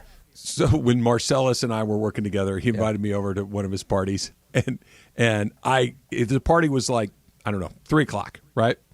And we got stuck in traffic, and we weren't going to get there till like 4 or 4:15. And so I texted Marcellus. I'm like, hey, yo, I'm looking at like 4:15 or so. He goes, and his thing, dude, white people, man. He goes, you'll be the first one here at 4 o'clock. I'm like, okay, I didn't know that. Like, fine. I didn't want, because if I said I had a 4 o'clock party, and it's 5:15 and no one's there, I'm thinking there's like an accident. No one's coming. I could actually hear your voicemail if you left him a voice. Hey, Marcellus, this is Travis Rogers here with Susan in the car. That's basically what it was. Just want to let you know it's 3:48 right now. Now leave my phone number 949-555. Waze has me arriving at 4:18. Slee, I swear to you, that's and I have half a gallon of gas. All right, let's go to Downey and Jason. Jason, you're on with Trav and Slee. What's up, Jay?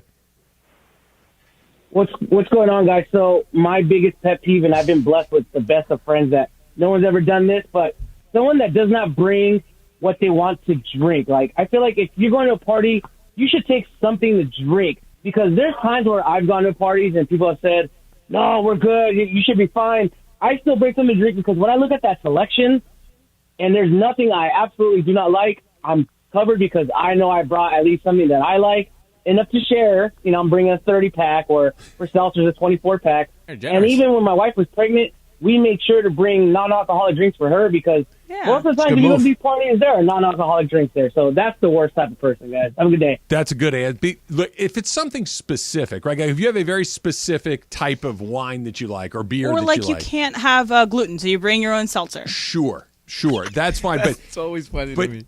Jorge he does not do gluten. You're some people have celiac disease. I'll have a bottle of gluten on the side of the taco bar. You can add as much as you want. We'll double gluten. But you got there's extra never too much gluten back alcohol. there? Say that again. There's never too much alcohol, really. No. And if it doesn't get used, you put it in the fridge and you use it the next weekend. Look, if you drink regular stuff, you're gonna the more you drink, you're gonna forget you're gluten free, or you want gluten free stuff. No, not unless you're celiac. Sorry, on, there are people who have a disease where they can't have gluten. You're gonna start drinking tequila. You're gonna forget you want gluten free well, stuff. Tequila is gluten free, so you can have tequila. One more here. We're gonna get tequila was made with that in mind. Yeah, exactly. We've got a lot of people that want to weigh in on this. Let's go to Jorge in Ontario. Jorge, what's up? Hey, how you guys doing? What's up, Tocayo? Tocayo, what's up? So the guy stole my topic was about bringing your own beer, but here's another thing. My ex's mom, we invited her over, and, you have leftover stuff. So he said, hey, you want to take something? And she would grab the plate and fill it to the top and wrap that in foil and then serve herself a second plate to take. I'm not going to give I'm not going to give details on that one. But thank you, they might have some Tupperware sitting in their car. No, if you open up that door, you're leaving with no food. This is the way you do it. You know those butter containers? Yeah. You know, butter, or those peanut butter ones. Mm-hmm. You got to wash those afterwards. That way when people come over, you give them those, because you don't want those back. If you feel like throwing them away afterwards, they take the old containers. You might be a genius. No, that's a great idea. That's exactly how you're supposed to do it. Here's what because then you give them your good Tupperware that you spend $50 on. Here's what my aunt 50, created, I think, for any family get-together.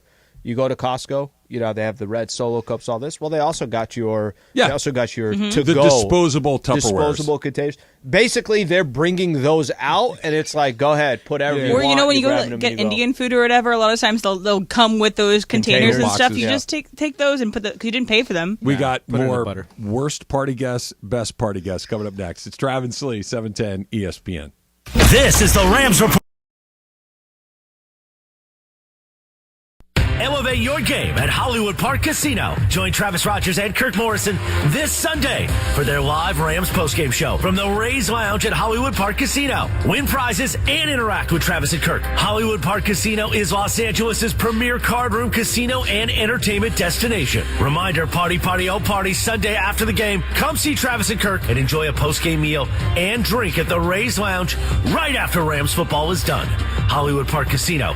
The return of $1 Million Mondays. $1 Million Mondays. Your chance to win $1 million from 710 ESPN. Listen every Monday this football season for your chance at $1 million. $1 Million Mondays. Presented by Hollywood Park Casino. Eat, drink, play. Listen every Monday to 710 ESPN. When you hear the cue to call, be caller number 7. Give us your Super Bowl prediction. Both teams and the final score, and you could be winning $1 million this football season on LA's $1 Million mega sports station, 710 ESPN. Elevate your game at Hollywood Park Casino. Join Travis Rogers and Kirk Morrison this Sunday for their live Rams postgame show from the Rays Lounge at Hollywood Park Casino. Win prizes and interact with Travis and Kirk. Hollywood Park Casino is Los Angeles' premier card room casino and entertainment destination. Reminder, party, oh party, Sunday after the game. Come see Travis and Kirk and enjoy a postgame meal and drink at the Rays Lounge right after Rams football is done. Hollywood Park Casino. Eat, drink, play.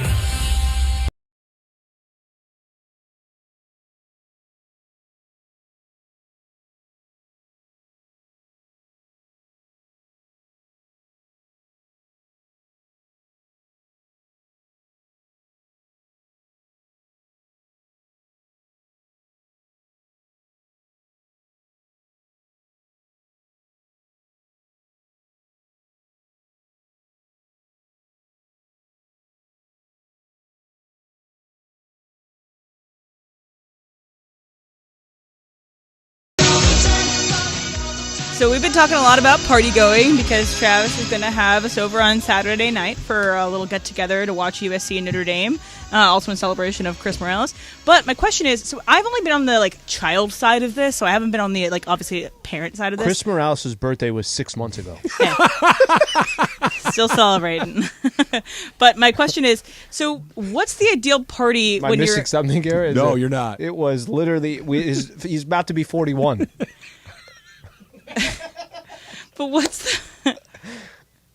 Go ahead, yes. Okay. Go ahead. What's the question when you involve children? What's the rules when you involve children? What's a good party guest with kids? What's a good party with kids when you also want to have a good time as an adult? So there's two different answers to this question. There's a kid party that's attended by adults, which are very tame typically, right? You will have, if I was having a 8th birthday for one of my kids. Yeah. And you invite over the other 8-year-olds to celebrate.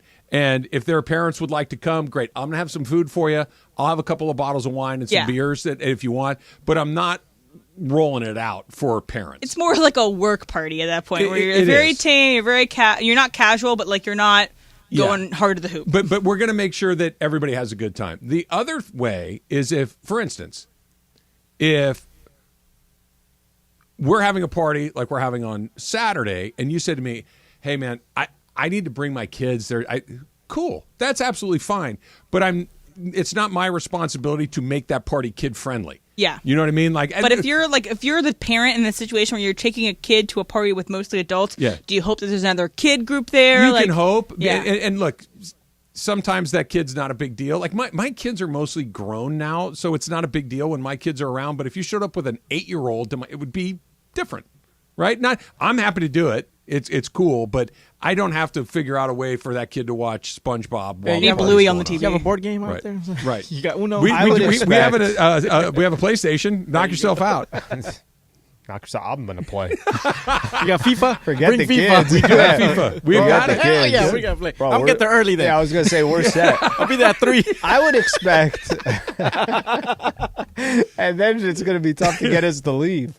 I would expect if, Jorge, for example, say he's going to bring his daughter tomorrow, I would expect the host to paint their face. Yeah, right. Pony to learn rides. how to make balloons, all that stuff. I would expect you to spend a lot of time tonight on YouTube learning that stuff. What about a text that's who's going to be there? If you invite someone and say, "Oh, who's going to be there?" What is your response to that? Give me the scenario, more specific. So please. you invite where somebody's not 100% coming based on who's going to be there. Is that the question? Here's the situation. That's a stupid question. I hate that question. You text Greg, invite him to the party. Yeah. He doesn't know because he hasn't been listening to 710 all day. Right. And he says, "Who's going to be there?" Is that acceptable to you? It's rude. But I would answer the question because it's Berg, by the way, he is rude. Because in this scenario, it's what difference does it make? I would like you to come to my house and share in a party. Your It is response, rude. I don't like that question. Your response can be, "Oh, that's great. I'll see you there," or "I can't make it." Both are perfectly acceptable. But now you're attending a party based on other people.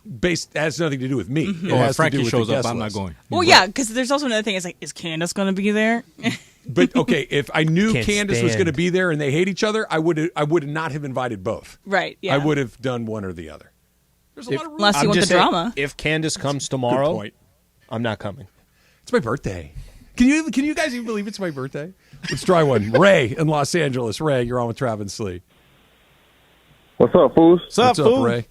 So I think the worst party guest is, I don't know if you guys have them or not, but that one friend that maybe went to a brunch before the party or that was pre-gaming. Oh, they've been going hard all day. And they come in already belligerent, and then they just kind of linger because they stay at that same level the whole entire time. Or they fall asleep on your couch. Hey, easy. And they call shotgun on your couch 2 days before. Okay, there's a line here. Thanks for the call, Ray. Tell me if this is fair, Slee. If you can keep your you-know-what together, I don't mind. Just don't be sloppy. Come on with a good mood, but however that gets there. Yeah, if you show up and you've been having a good time and you continue to have a good time, I don't mind that. But if you show they up, come in and like right out the gate, you're my best friend. It's like we Little bit, literally but have seen each other 3 times. I'm going to get there and it's not going to bother me in 20 minutes. So I can deal with that, right? But it's I'm on the 1 yard line when I come through the door and now I'm in the end zone 20 minutes into the party. That's a problem. Yeah. Because I don't need that. I don't need that. These are good rules. We should write a book. Right, Francis and Ivan both said the worst guy is guitar guy.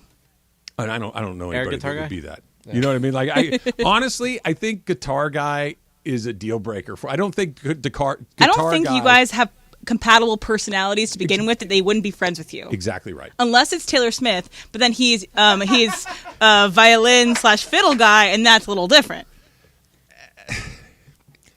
I feel like the first thing you said was the most right thing you said. I feel like there's just to get inside the orbit of Travis Rogers. Yes, that there because and not that I don't like that type of guy, but I just don't need to spend additional time, my time with that guy. I'll go spend his time, but I don't need my time infected with the guitar guy. That's just me. All right. We have the accordion guy in my parties. Awesome. I'd be down with that. Do you know anybody? No, dude. Don't even get that. Okay, here's the thing. Mm-hmm. Does the accordion not look like it's impossible to play? You got to move it in and out. You got to play the keys. You got the other buttons on the other side. And it's different sounds. Different accordions, different sounds. With all musical instruments, all of them I'm like, at least a piano. That one's next level. I know. Well, I play the clarinet, and so playing the clarinet is relatively easy. There are certain buttons, and then you have a reed, and you blow into the reed, and you press the buttons. But you can change tonality based on your airflow. Sure. But it's way different than having the. You know what bothers me is that we don't like the guitar guy. Where's the drummer guy that brings his whole set? Bring a drum kit? Brings the whole setup. One of those pads. What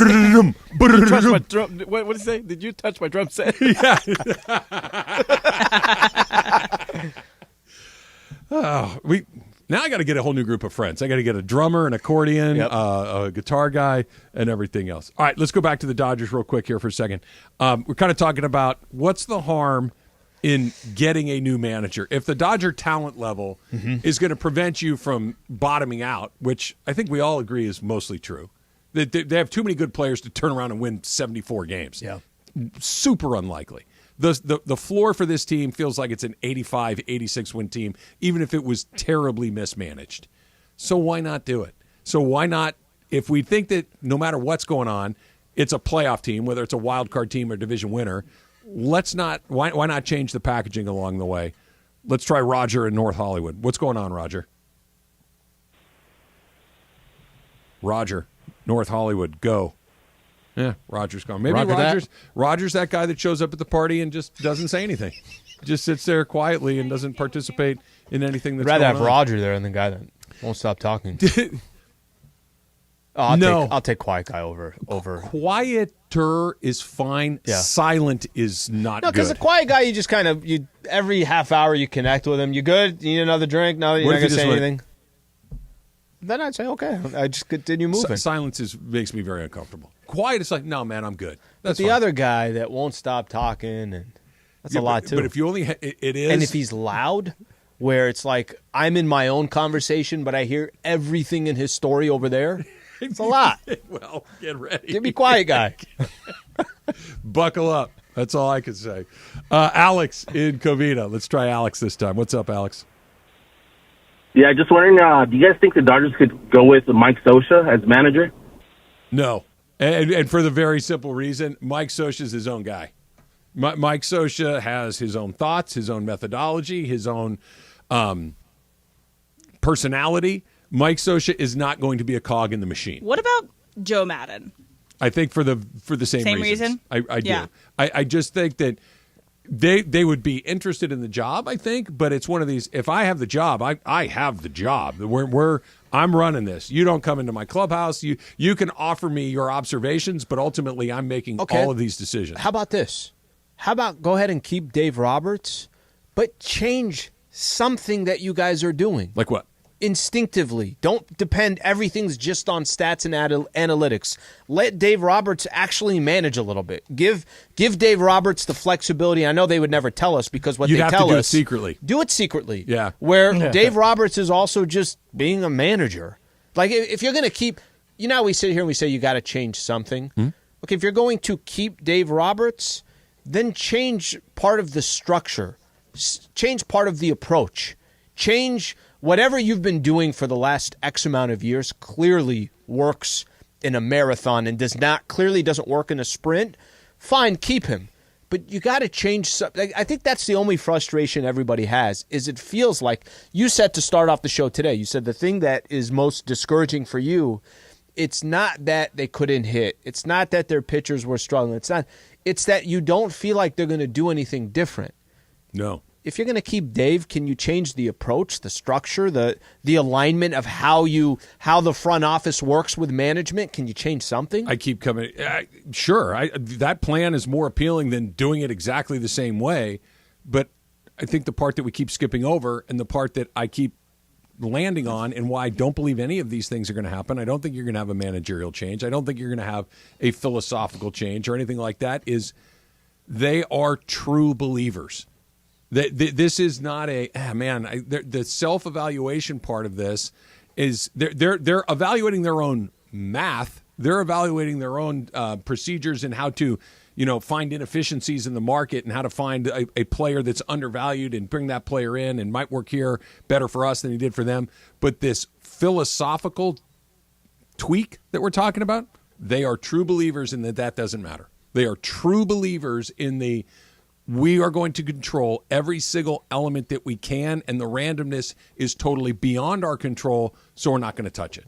I think that fundamentally you can't convince them that that's not the right way to do it, and that's the problem. That's why you're going to get the 2024 season. The Dodgers will win, 93 games. Yep. Probably win the division, and when it's pitch one of the NLDS against whatever the opponent is, we're all going to be going, oh, my God, not again. My God, not it's again. Outman's fault again.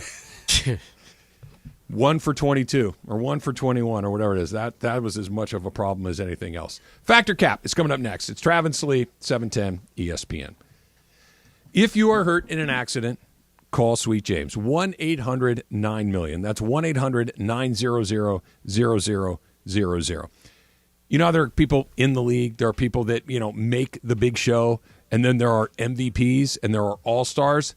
That's what Sweet James is. There are a lot of people that are in the league, but there's only one MVP, and that's Sweet James. And here's why. Because when you get hurt in an accident, you need to be taken care of. You need to be cared for, especially in a time where you need it. And that's when an accident happens, right? You need empathy, you need compassion, and then you need somebody that has the authority of their business. And Sweet James checks all of those boxes. Multiple attorneys looking at every case, decades of experience, and a 98% win rate in their over 500 trials. Nobody else has something like that. If you're hurt in an accident, call Sweet James. 1-800-9-million. 1-800-900-0000 and sweetjames.com.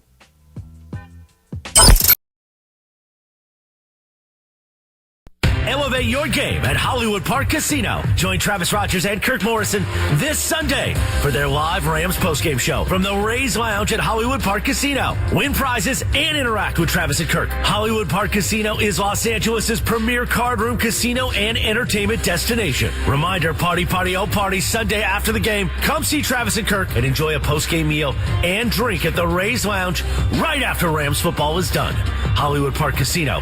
Eat, drink, play.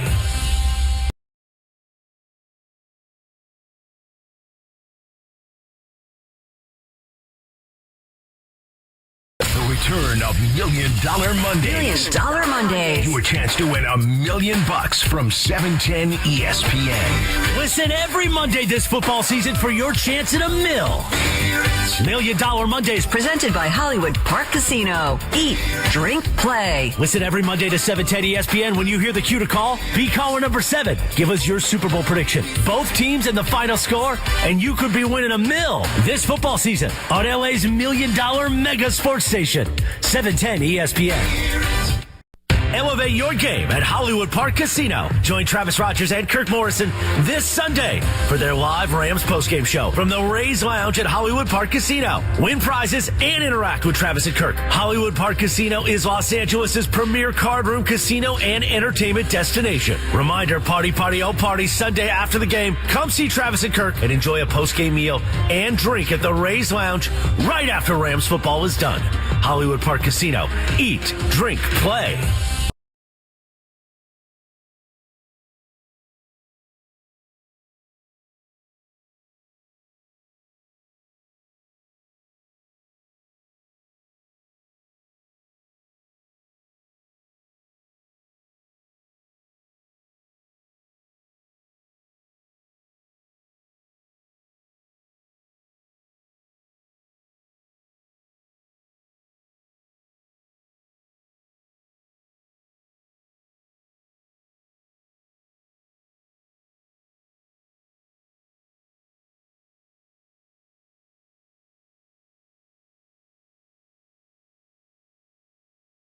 Everything I've said is a cap, but I'm going to go fact. First of all, it's not a cap. It's No, it just is a cap. Welcome to Factor Cap. Hey guys, so we've been talking a lot about party goers, who's good, who's bad, what kind of party goer you want to be, and who you want to have as your people. But so Greg, I'm going to ask you. So what kind of party goer are you? What kind of party goer? Are you there late? Are you there? Do you show up early? Do you? Okay. Are you the first one there, last Yeah, one to what do you leave? How bring? drunk Do you get? text All of Trav and games? ask him who's coming? No, I will never ask who's coming because I'm there for the party. You invited me to the party. I'm going there for you. That's the whole reason for it. All right. There's a very specific way to be at a party. You arrive a little bit late, so people are excited when you come in. They've already had a couple of drinks, and they can start saying like, "Oh, hey, Greg, what's going on?" And then you leave Metaphorically. Yeah, well, that's what you. This is what you hope. This is what you hope. And then you leave. Like, oh, it's Greg. Then you leave a little bit earlier. It's like, oh no, come on, we're still going. That's a great point. It's like, oh, okay. You want somebody to go, really? You're No, going come on, already? man. Oh, One no, more. No, stick Nah, around man, a I little gotta bit. go. And also, then you're not the one that's like, dude, go home. Yeah. So arrive a little bit late and leave early. Okay. Great advice. So speaking in this whole vein of things, I went to a concert on Wednesday, and my friend and I were kind of like, not annoyed, but a little bit like, can't I get this going? There was 2 openers for this band, and they went on stage at like 9:15. Right, that's my thing. So if something starts past 9 p.m., you're not going. Travis, Factor Cap. Come on. What are you asking? Oh, I disagree. If the Fernando doc starts at 9. Well, no, she said going. Going to it. He watching. watched it on his TV. Yeah. 9 o'clock is the absolute latest that something can start. Like when Susan and I are talking about going to a movie, and I don't think we've seen a movie in forever. It's Top Gun Maverick. But I think we saw it at 1:30 in the afternoon. Right. No, I'm not a late night guy. We were there. Same theater. Cap. It's tough. Because during the week, absolutely not. I'm not going to anything that's starting at 9 o'clock. There's no chance in, you know what I mean. Yep. So, but on the weekend, if I'm feeling good, I feel like I got some energy and stuff, I'll go and start whenever. I don't care. No. So was that fact? That's Cap. Cap. I will on the weekends. I will go to something that starts at any time. And the weekends it's Friday and Saturday, not on Sunday. Right? No. Yeah. Sunday's not a weekend. Sunday is school night. Sunday is watching football and falling asleep early. Yeah, I hate to say this, but I think I'm fact on this. 9 is just perfect, right? 9 is the barrier. 8 is fine. Right? You're all old. No, because here's the thing. I've gone to concerts, but the concert doesn't start at 9. You're getting there at 8 o'clock. Or you're getting there at 7 o'clock. Well, I didn't get there at 9, but the first show is... So I think for me, 9 is... I'm good. Let me know how it went. Let me know how it goes. Yeah. Keep me posted. Jorge? Fact. No, anything. If it's a concert, it's an artist that's only going to be here for after a long time, then sure, let's go check it out. So I don't have a problem with something starting at 9. I'll be there. I'm just gonna be cranky a little bit at this point. Like I'll be there. I think my latest start time for something. The ticket? No. So here's what happened. I didn't buy the ticket, and it said it started at 9. It says doors open at 6. Show starts at 7, and then there was 2 hours. Of of Mexican band. Oh, That's just false advertising. No. That's fine. The show starts at 7. You If have it 2 says openers. Show starts at 7. Did you know there are 2 openers? I didn't know there was 2. I knew there was 1 opener. Okay. So. Okay. Because if you know there's 2, each opener gets an hour. Yeah. That's right. Pretty normal. I think that 8:30 is the good start time for the main set. Be done before Yes. dark, and let's Yeah. get home safe. I'm just saying we 9 were or a 11. little tired by the time we got out of that concert at like 11 plus. It's a little late on a Wednesday. Okay. Anyway. That's crazy late for a Wednesday. All right. It is Jerry Rice's birthday. So I know Yeah. he's one of the Goat. best, if not the best receiver of all time. But my favorite story is that, and it's outside of his playing, is that Julian Edelman took his daughter to prom and dated. Oh. All right. So Wow. then, and he and Julian Edelman tells a story about, like, obviously meeting Jerry Rice when he's little high school version of Julian Edelman. And then obviously Julian Edelman goes on to be a Super Bowl MVP. Sure. But 3 of you have daughters, and Al, just pretend that you have a daughter out there for this question. It's so very easy to do that. you think that you will be the dad that interrogates the person dating your daughter. Berg, fact or cap? This is extremely fact. Yes. She is my world. You try Swinging light? Yeah, you come into my home and try and date my daughter, you're going to go through a whole bunch of questions. Absolutely. I'm going to scare the hell out of you because I want you to be afraid of me. Not that even if I don't do anything, I just want you to be afraid. But then I'll drop you off and we'll be cool. Yeah, I'll be nice. I'll be nice enough, but you're going to get the whole thing. Al? Yeah. Fact, that's part of your job. That's part of your responsibility to make sure that, who your kids are friends with, who your daughter dates, whatever the case. I mean, to an extent, but that's part of, I'm assuming, your responsibility. So fact, yeah, definitely. Trav? I'm Cap. I want to know a little bit about the kid. I want to make sure that he's not a bad guy, but I'm not gonna do the intimidation thing. I want to make sure she's safe, and then it's up to her. I'm not. That's not my jam at all. Like I want to make sure she's safe, and then after that, she gets to make her own decision. Yeah, you trust her. Obviously, you trust that you raised her to be the woman you want her to be. No, Jorge? wrong. Yeah, you brought up a good point. Trust. How much am I going to trust my daughter?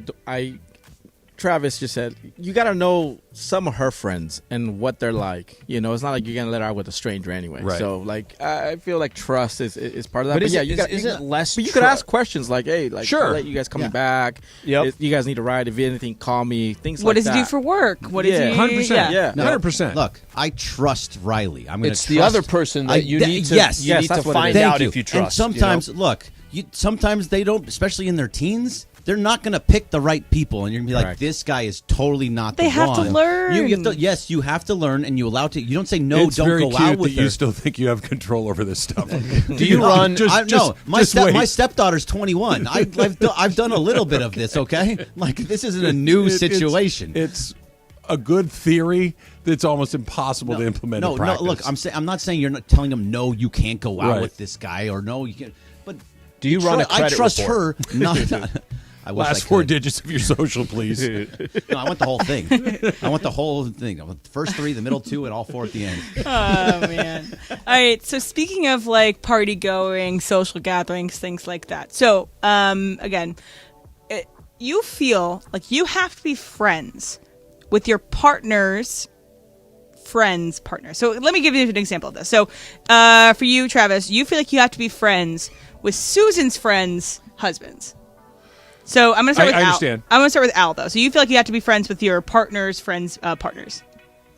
Cap. I don't think I need to be friends with them. I mean, one of her closest friends, her husband, I just get along with. I just get along with. So but that doesn't happen every time, and that's okay. Like I don't have to be friends with them. I could be respectful. I could, make sure that if we're all hanging out, I'm making sure that we're comfortable so that they're comfortable, but it doesn't mean I have to necessarily be friends with them, hang out outside of that or any of that. Trav? Friends, no. Friendly, yes. Yeah, that's the right word. Yeah, like I got to be able to go to dinner with you and have an hour's worth of small talk that I don't want to, poke my ears out with the knife at the table. But I don't need to call you on the weekends and see what you're doing. I have no need for that at all. I've got a lot of friends, and I like them a lot, and I am totally good. If I run into more, great, but I'm not looking. Okay, Berg? Caps, my ex-wife's best friend's husband, partner, or whatever it was, I despised him. I actually think he was the most annoying. That's hard. But were you friendly? Pretentious person in the world? Yes, Emily, I was very friendly because you have to be in those situations. When you're at dinner or sitting around the couch, you have to be friendly. But on the ride home, you're talking so much smack. That guy is so freaking annoying. All he talks about is riding his bike. It was so frustrating. Yes, I know exactly that kind of man, though. I know exactly what you're talking about. You know it. You know that person. Oh, yeah, so I was on this 15-mile ride yesterday. They always wear spandex everywhere they go. Yeah. Just so pretentious. It was frustrating. I saw a TikTok the other day. It's like there's an epidemic right now with people in their late 20s that are gotten really into cycling, like men in their late 20s getting really into cycling. Anyway, Jorge? We don't really hang out with Brenda's friends like that. If anything, her coworkers invite her to dinner, invite her to things like that. Christmas parties, that's the only time I show up. If she wants to go have dinner with her friends, hey, go ahead, knock yourself out, and then, come back whenever you're going to come back. But I don't really try to mingle with her coworkers and stuff like that. It's a good strategy. Do you want to be friends with Susan's friends? Like her friends? Like, do you want to be involved in that secondary life? And Susan's got a lot of friends, and I like the vast majority of them, but no, not really. Like, do you I feel don't need going to go to friends brunch with them? Right, exactly. Like she has her own separate. She needs the time to be with her friends. If they come over to the house and they're drinking wine, it's not like I hate the look on their faces. It's not. It's not that. I actually I think that's a good thing where it's like she can also just have a little bit of her own space with her people. You know? It's like, so you don't feel like you have to be involved with Michelle's friends. Mm-mm. That's the best way to be. Yeah. But you also, it's nice though if they come over and they're like, okay. "Oh, It's Alan, it's good to see you." It's nice to have that. The best you can case all scenario come of that together, but you don't have to be. is when they're over and you come in and everybody's, "Oh, hey, good to see you, Candace and Candace 2 and Candace 3. It's great to see you. All right, guys, awesome." And go upstairs and close the door and watch I'm gonna TV. go play golf. Yeah. Yeah, It's exactly. perfect. I'm on my way out. It's See you later, guys. I'm surprised you didn't make them go upstairs. I'm watching a game. Can you get out of here? Keep it down over there. So this happened in my street over the weekend. So one of my neighbors was having a party, a little get together, and someone else on my street was not really happy with it because it went pretty late. How late? It went to like 2:30. They had a band? That's late. They had a band. They're Mexican? Yes. Yeah. But anyway, that's awesome. a neighbor That's awesome. yelled out of his house and said, "Shut the up" at That's them, probably and not then gonna was help. really escalating that. But Sure. it was pretty late to be doing that. What day Also was on a it? Sunday night. 12:30 is not too late. On a Sunday night. 2:30 on a 2:30. Sunday night. Yes. I'd kill So them. you have ever told your neighbors to quiet down? Al, Factor Cap. Fact. I have. But I'm not going to do it that way. I'm going to do it in a way that nobody else even knows. I'm going to go knock on the door, or if I know the neighbor, I'm just going to say, "Hey, do me a favor." I remember this has happened before, just a place that I lived where they're above me, and I hear everything. You tap the broom? No, no, because it's too loud and they can't hear me even if I try doing that. And you know what happens when you do it respectfully and you're reasonable?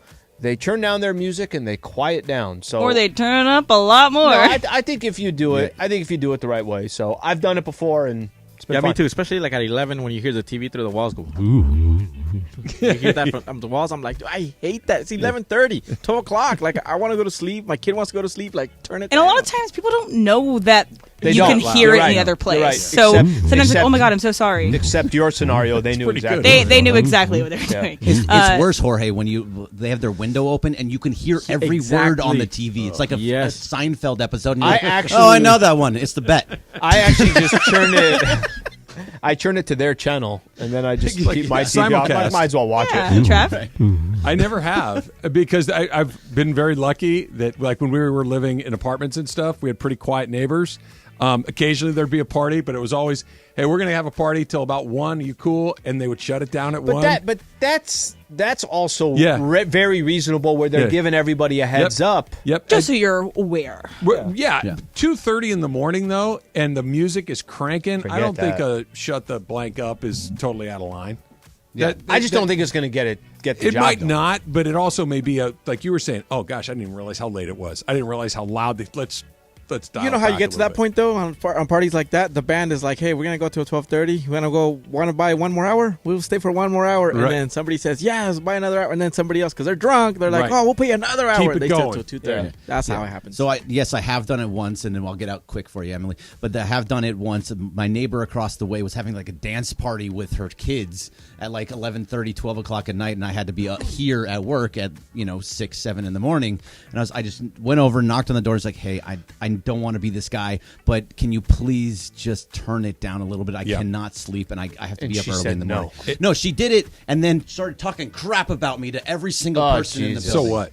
So Yeah. what? You know, I was like, you I were didn't not care. on. I needed Friday and Saturday night. You can run it late. The other 5 nights of the week, you got to be a human being. You got to be a member of society. 6 threes a game for Anthony Davis. That's the game plan. So I've heard. That's next. It's Travis Lee, 710 ESPN. You never have to. The return of $1 Million Mondays. $1 Million Mondays. Your chance to win $1 million from 710 ESPN. Listen every Monday this football season for your chance at $1 million. $1 Million Mondays. Presented by Hollywood Park Casino. Eat, drink, play. Listen every Monday to 710 ESPN. When you hear the cue to call, be caller number 7. Give us your Super Bowl prediction. Both teams and the final score, and you could be winning $1 million this football season on LA's $1 Million Mega Sports Station, 710 ESPN. Elevate your game at Hollywood Park Casino. Join Travis Rogers and Kirk Morrison this Sunday for their live Rams postgame show from the Rays Lounge at Hollywood Park Casino. Win prizes and interact with Travis and Kirk. Hollywood Park Casino is Los Angeles' premier card room casino and entertainment destination. Reminder, party, oh party, Sunday after the game. Come see Travis and Kirk and enjoy a postgame meal and drink at the Rays Lounge right after Rams football is done. Hollywood Park Casino. Eat, drink. The return of $1 Million Mondays. $1 Million Mondays. Your chance to win $1 million from 710 ESPN. Listen every Monday this football season for your chance at $1 million. $1 Million Mondays. Presented by Hollywood Park Casino. Eat, drink, play. Listen every Monday to 710 ESPN. When you hear the cue to call, be caller number 7. Give us your Super Bowl prediction. Both teams and the final score, and you could be winning $1 million this football season on LA's $1 Million Mega Sports Station, 710 ESPN.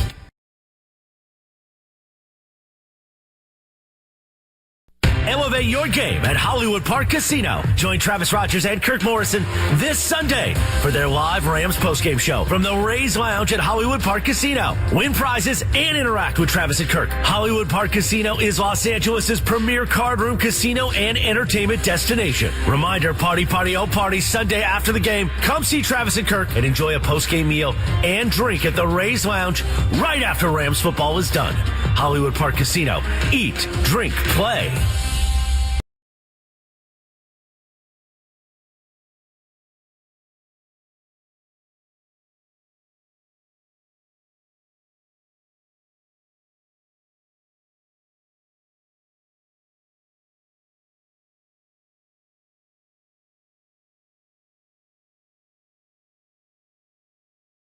Party, quote unquote, kind of guy. So this is from Anthony Rincon, and he says, "I can't stand the one-upper dude. He has a better story. He survived the worst. He's always had a buddy that has a huge place.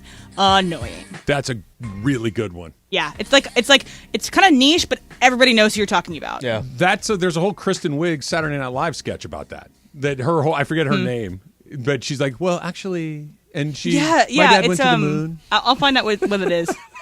Yeah, I think I know what you're Did you know talking that about. Sliwa's brother's an astronaut and he's on the ISS? Well, actually, my dad went to Mars. Oh, it's Penelope. That's who it is. That's Yeah, right. Penelope. Yeah, it's a lot. One more here. The worst party guest is this is from Worthy Splash in the Travis Lee All-Star community, so you should join that. Worthy Splash writes, worst party guest is invade personal space person.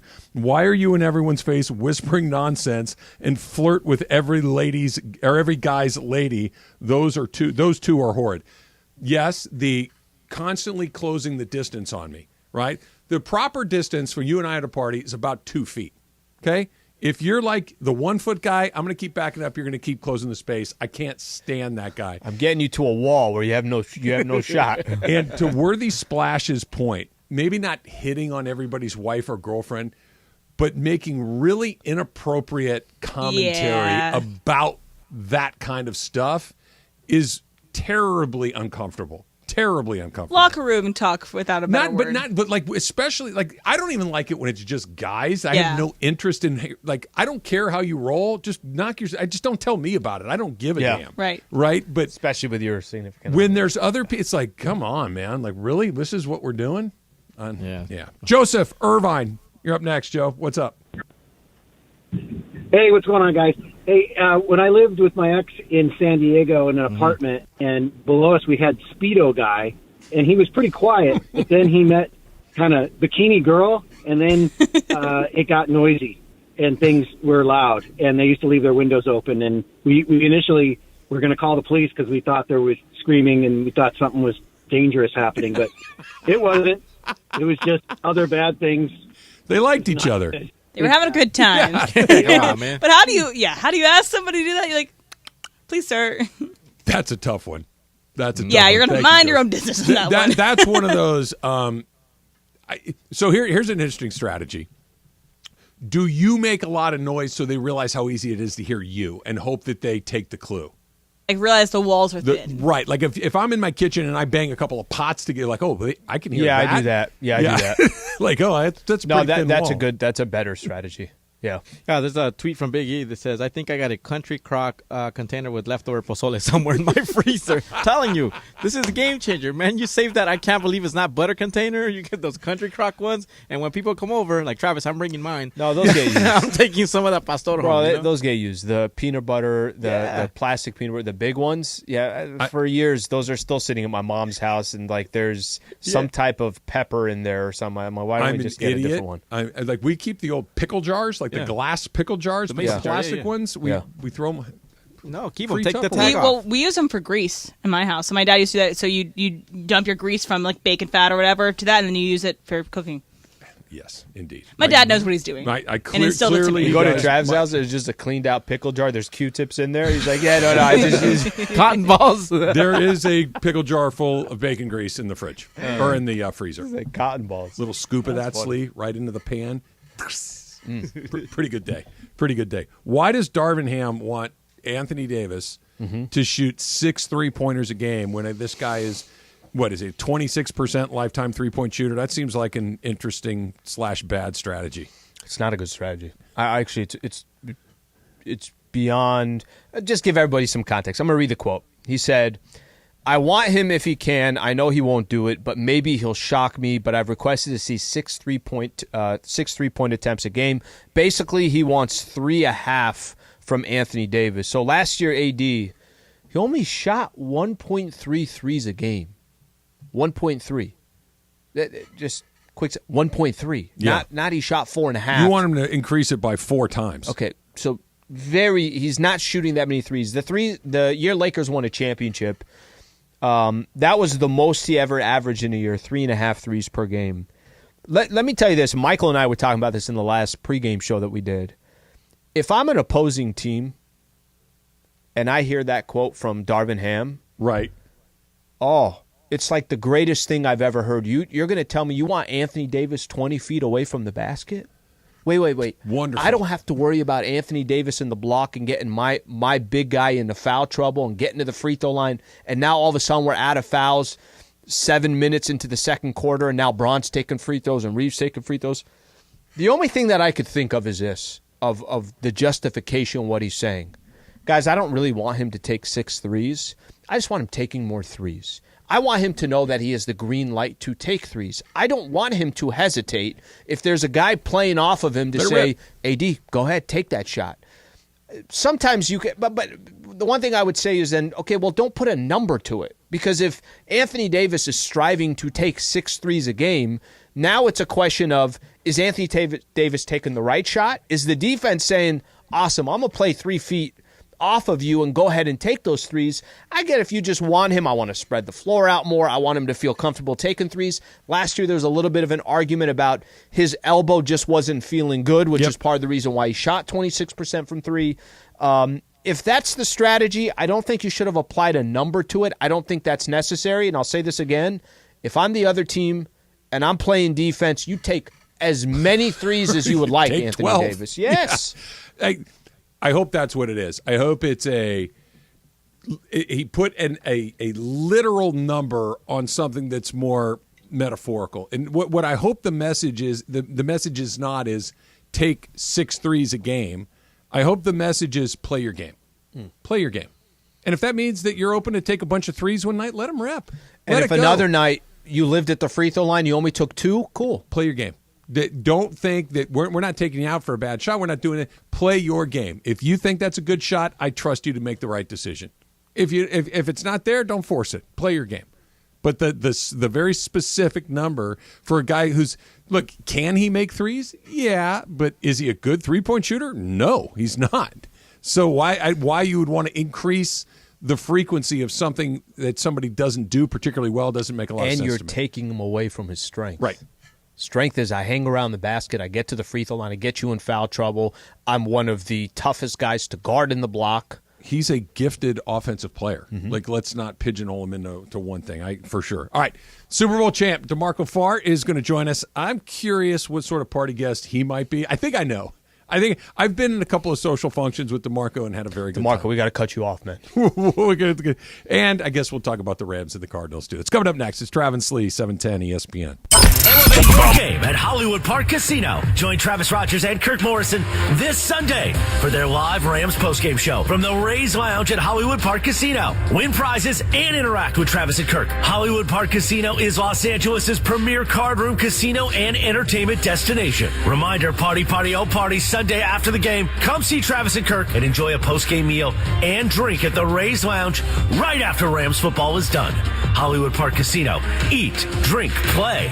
The return of $1 Million Mondays. $1 Million Mondays. Your chance to win $1 million from 710 ESPN. Listen every Monday this football season for your chance at $1 million. $1 Million Mondays. Presented by Hollywood Park Casino. Eat, drink, play. Listen every Monday to 710 ESPN. When you hear the cue to call, be caller number 7. Give us your Super Bowl prediction. Both teams and the final score, and you could be winning $1 million this football season on LA's $1 Million Mega Sports Station. 710 Elevate your game at Hollywood Park Casino. Join Travis Rogers and Kirk Morrison this Sunday for their live Rams postgame show from the Rays Lounge at Hollywood Park Casino. Win prizes and interact with Travis and Kirk. Hollywood Park Casino is Los Angeles' premier card room casino and entertainment destination. Reminder, party, oh party, Sunday after the game. Come see Travis and Kirk and enjoy a postgame meal and drink at the Rays Lounge right after Rams football is done.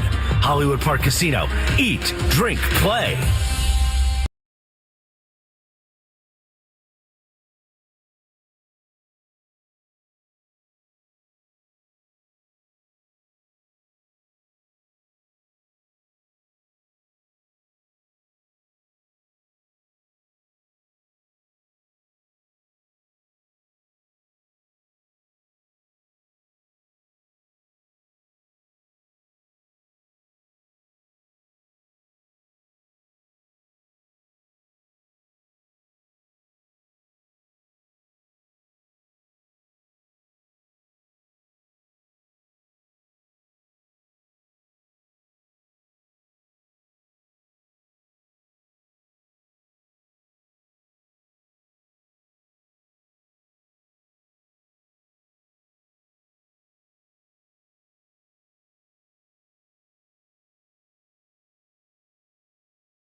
U.S. Week 6 of the NFL season got underway last night. Chiefs beat the Broncos, who might be the worst team in the league. We'll see. The Rams don't get a chance to play them this year. Rams have the Arizona Cardinals. Rams get a chance to get back to 500. Joining us right now, Super Bowl champion, who will be on the call alongside JB Long, none other than DeMarco Farr. How you feeling, DeMarco? Good. Who asked me what? Say that again? Somebody said you ask him. I heard that. Oh, I'll ask him. You asked me what? Yeah, I'm going to ask you this. So I'm having the crew over to watch SC Notre Dame and celebrate Chris's birthday on Saturday night, right? And so we're kind of talking about what sort of party guests we all are. Are you the first one there? Are you the last one to leave? Do you hit the food really hard? Do you go after the drink really hard? What sort of party guest is DeMarco Farr? Oh my God! Nowadays, I'm more of the old man party guy. I get there, I'm scouting out for a good place to sit down. Jorge already called the couch, by the way. I did. Well, next to it, close to the kitchen, in good proximity of the bathroom, and then I'll hang out all day. As long as I'm comfy, I'll hang out all day with you. Back in the day, they used to call me the Japanese assassin, the ninja. Because I would show up to the party, I would sneak around, and then all of a sudden I am gone. You never saw me again. That was back in the day, yeah. So, DeMarco, I assume when you kind of find the seat that you like, are you letting it be known? Maybe you're taking your jacket off and you're putting it there. You're putting your drink right next to it. Because I'm assuming here that you're kind of staking your claim, like, hey, this is my spot the rest of the way. You going to tell him to move? Oh, yeah. Okay. Oh, yeah. I moved in. I'm here. There goes the neighborhood. Yeah, I'm Paulie Walnuts. I will undo the pants, half unzip the pants and just, kick it right there. Take it easy. I'm actually moving your jacket just to see what you do. I'm moving your jacket and your drink just to see the reaction that I get. DeMarco, you said so I remember last year for Thanksgiving, you were, I think, filling in, and you talked about how your brother does something interesting for Thanksgiving. Like, doesn't he, wear very comfy clothes? What's happening with your brother? His couch, the sweatpants? Yes. Yeah, absolutely. Yeah, this is every Thanksgiving right before my two older brothers get into a fist fight. And this is every year they get into a fist fight right around Thanksgiving. And it always comes up around football. That was a good play. That was a bad play. This guy sucks. I like him. You sucked at football. I'm taller. Pow! Does the same one always win, or do they go round and around? It depends, Travis, on how fast I get in there. That is my job. Back in the day when we were kids, my job was to keep them away from the walls. Because if they put a hole in the wall, we're all getting it from Mom. So now I just try to keep them from going to jail. You're like Mills Lane. This is me. Absolutely. This is what I do. Yeah. So if my bra comes down, he eats. He scouts out for a place, and he doesn't care who's around. He will drop his sweats and hang around in his boxers. Is that what you mean, Emily? That's what you mean. Yeah, that's what I meant. What the hell is going on there? Just so I heard this right, and this kind of goes together with what Em just mentioned to you. Like, if you came to my house to watch football, at some point you're going to unzip your pants in my living room? Halfway, respectfully. Halfway, I'm going to let you know the food was good. Yeah, okay. That's how you know the food was good. I'm full. I've eaten. I'm happy. Excellent. I'm kind of full of some other stuff, so have zip. Yeah. I don't know where to go with that one, DeMarco. I'll jump to the game here, okay? We got Rams and the Cardinals coming up on Sunday. I've had this conversation with Trav a couple different times. I don't know if I know what the Rams are. I feel like every single – and I'm not sure they know what they are. And I'll tell you what I mean by that. Every week that we watch Rams football, you might get super excited, or you might say to yourself, nah, they're below mediocre. No, you might say they're just average. What are the Rams? Like, if I asked you to, as best as you can, to describe what the Rams are, what are they at this point, and what are they in a couple of weeks, or is that answer just going to keep changing? Wow, that's hard to put in the words. They're a young football team with some really good experienced parts. Like, they have a veteran quarterback. This is where you want to be. This is why it's not all bad, because you have a guy like Matthew Stafford. When you have that guy, you have a chance to win every Sunday. It's never going to be horrible for the most part. And you've got Aaron Donald. You've got Haley's Comet playing for you. You've got some good pieces. surrounded by some young guys. I don't know what you call that. Maybe it's just this is where you are after the F them picks era. But this is where you are. This is what happens. But I'll tell you what, Lee, they know exactly who they are. They really are. I think this coaching staff is getting the most out of their roster. Now, the problem is, when these guys are maxing out, how good are they? I think you saw that versus Philadelphia. Here, I'll give you, for example, if you take me to Big Bear, train me for 8 weeks straight, give me the best trainers. I mean, I hit every single workout goal I can hit, and I'm in the best shape of my life. You put me in the ring with Tyson Fury, I don't think I'll win that fight. But put me in the ring with you guys, I think I can win that. The hell is that supposed to mean? Philadelphia against San Francisco, going to be tough. That's the upper echelon of the NFC. Teams like Arizona, you should beat. You have the better quarterback. You have the better defensive player. You have more options than they do in the passing game. So the teams that are more in your weight class, the Rams should beat and will beat. But against Philadelphia, against San Francisco, against the cream of the crop, you're going to struggle. That's just the way it is. Super Bowl champ DeMarco Farr joining us here on Travis and Sliwa. So we saw the opening act of the Cup and Puka show against Philadelphia. If that's the first time they play together, how much better can it get? Because Travis, it can get a whole lot better. I saw this before. This is so funny. What do they say in acting? The longer you stay in acting, you play all the parts. You start out playing the son, and soon you're playing the grandfather. Mm-hmm. So I saw this same show with Isaac Bruce and Torrey Holt. Isaac Bruce was our guy. He was tearing it up. He had carved out a great career for himself in the National Football League. Then we drafted Torrey Holt in the first round, and they began to compete with each other and try to show who's better, who's best, or one guy's trying to keep the status. One guy's trying to take as many pass receptions from him as possible. And the next thing you know, we wound up in the Super Bowl. They did it twice together. So I see the same show. I see it playing out again with Puka Nacua. Puka Nacua is going to do what he does. He was dreaming about this day long before he knew who Cooper Kupp was. So he is living his dream and doing his thing. Cooper Kupp is trying to hang on to that status, and he's got a young lion right on his heels. So that's the type of stuff that will catapult them, even further in their development, and it'll help the football team at the exact same time. So I've seen this show before, and it ends well for the football team. DeMarco Farr taking some time to join us here on the Travis and Sliwa show.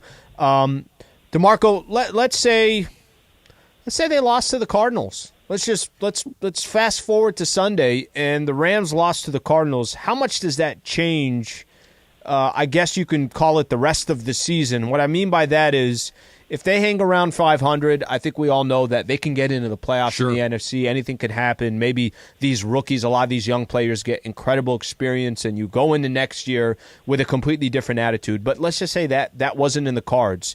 They lose to the Cardinals. They're 2-4. Does that change what the rest of the game plan is the rest of the way in regards to how much are we putting our foot on the gas, how much they're not?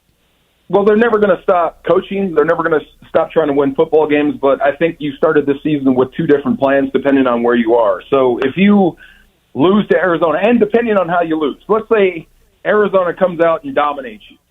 They lead wire to wire, and they outclass you. The Arizona Cardinals, a team that we thought was going to tank, dominates the Rams in SoFi, and it looks bad.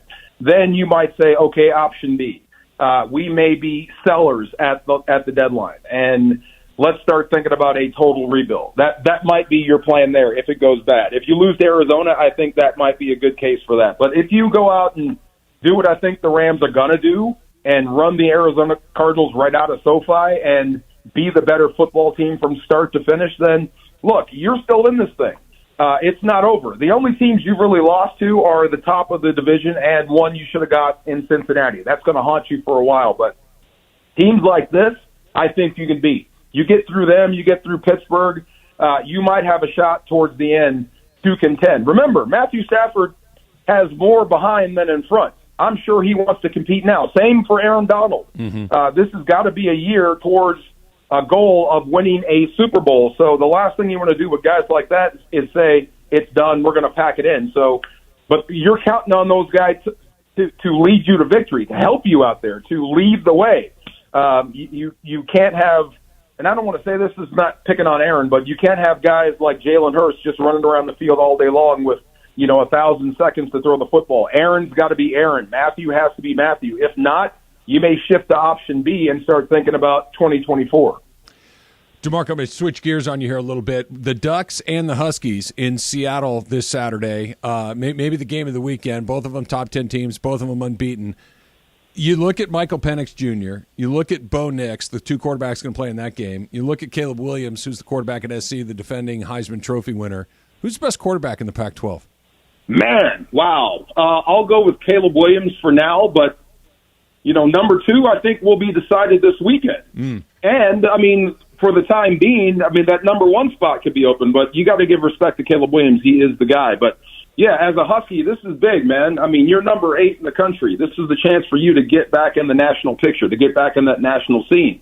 And as a Husky, we have zero respect for the Ducks, period. So beating them takes them out of national championship contention.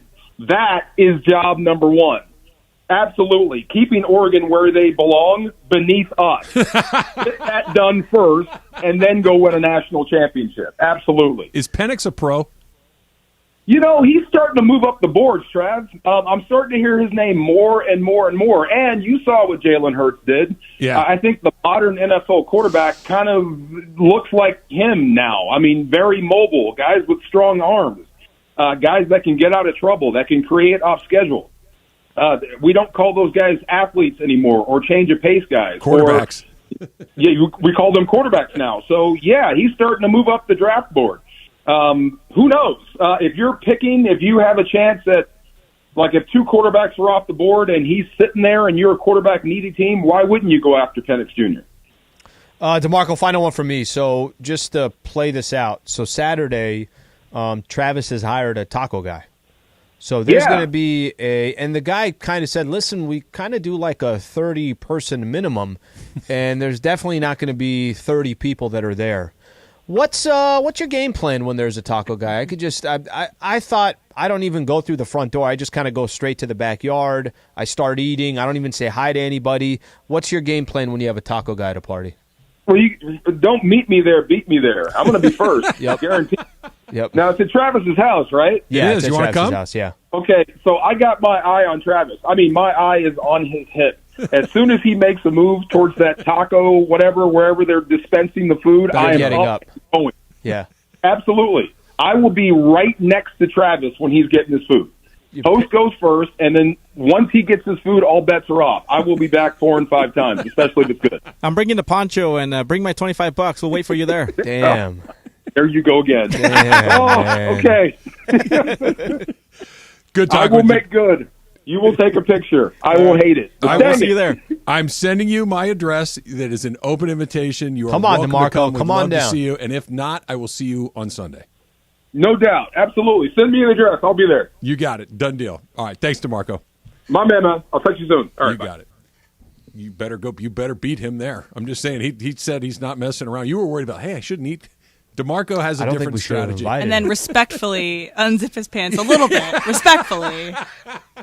Just to show that he enjoyed the food. I'm trying to think, like, what is the respectable level? Is the respectable level that the zipper doesn't go down at all? Well, you got to flip the zipper down so it prevents Yeah, so it it doesn't keep stops going. it. Yeah. And look, when he explained it, it actually made a lot of sense. I want you to know that I your enjoyed food myself. was so good, and Yeah. I'm so comfortable in your company and in your home that I'm going to relax a little bit. Yeah, but do you need let his that guard as an down. example? I could come in barefoot and in a robe and say, I'm so comfortable being here. That doesn't mean that you're not uncomfortable. But barefoot in a robe does not mean that I've been a good host. It means you're a maniac. It means that you're the Big Lebowski. Right. That if you just show up in a normal, the Sliwa San Diego State hat, T-shirt, pants, whatever. With rookie. With rookie's welcome. And then at that point of the night, you're like, I just had so many tacos. And I'm not worried about offending you. Like now I know that you're one of the guys. What I want to see His is I want brother to see. just straight up wore boxers. And he has to break up a fist fight between his brothers. Everything. I don't want to do. I that. want to go to DeMarco's family. Yeah. Are you? Do you? Yeah, I do. Except for the brother of the boxers. Other What than it's that. I also want to see Jorge and DeMarco fight for the spot on the couch, and maybe it's arm wrestling, maybe it's what's the fight like? I have no chance. Yeah, with it can't DeMarco. be a test of No, brute strength because DeMarco's going to win that one. Jorge, what you could play the card of like, listen, the whole Niner thing, maybe you don't have to wear this, but I get this. Like you can negotiate with him. You got a little bit of a opportunity there. Or I could put the poncho on the spot. He won't sit there. That's right. We need to put them where they belong, behind us. That was great. All right, SC is on their way to South Bend to take on Notre Dame, and I guess it's their best opponent of the year, but are they actually going to play a good team? That's coming up next. It's Travis Lee, 710 ESPN.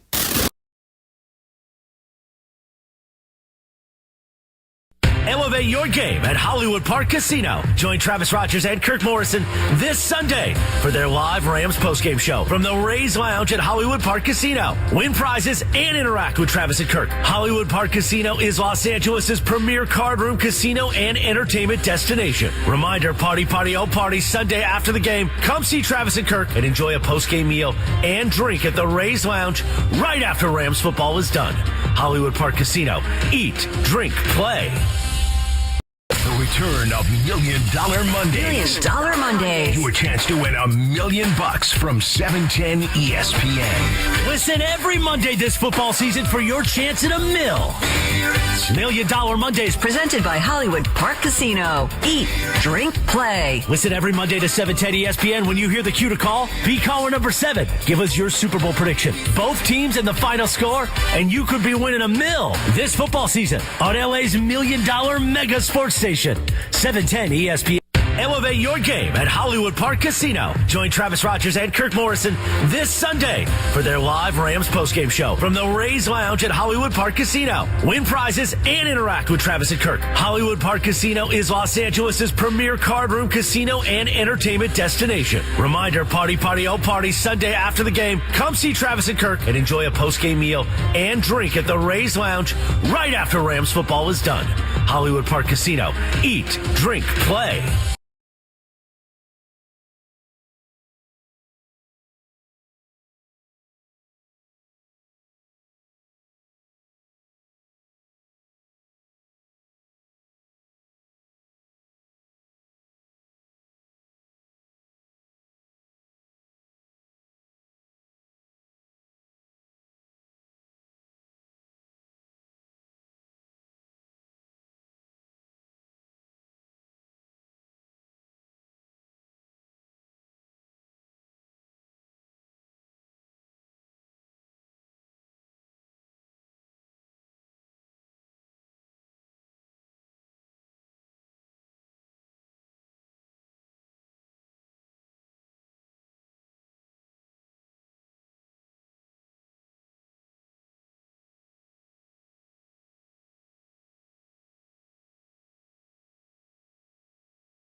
as the host of our little event that's coming up on Saturday, I don't want to eat first. I want to see everybody else go ahead of me. I feel like the job of the host is going to say, hey, no, come on, let's go. I agree with that. Yeah. And if everybody just sits on their rear ends, I'm going to go, but I'm going to metaphorically ring the dinner bell and get everybody going. I think that's the proper thing to do. Every time I go, I don't know how it is with your family or anything like that.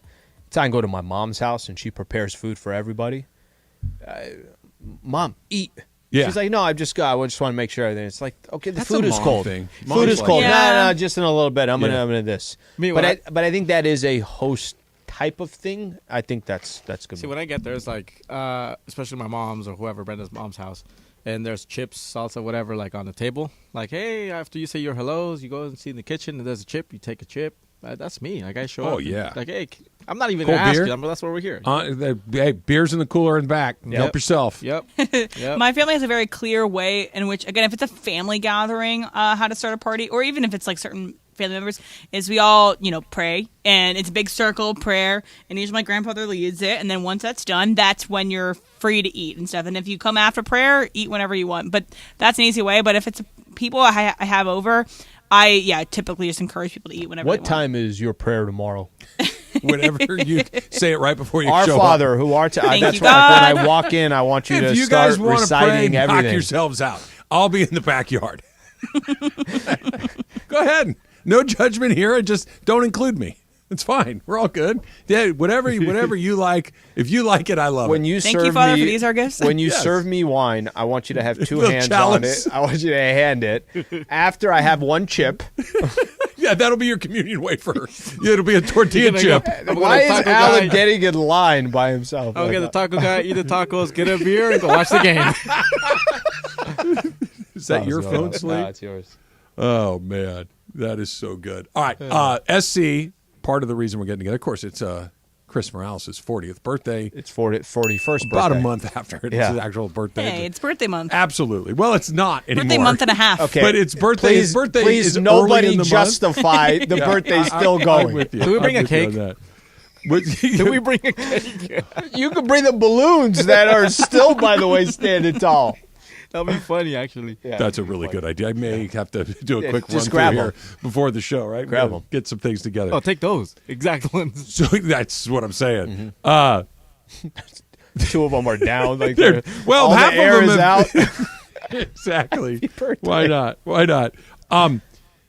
The two criticisms of USC so far this season that I think are fair. Okay. And I don't know if we get an answer to either one of them in the affirmative, but we might get the opposite. Criticism number one is their defense isn't very good. Okay, fair. And we'll see what it looks like. They give up points to ASU. They give up points up to Arizona. They give up points to Colorado. Three teams that are at best mediocre and probably not much better than that.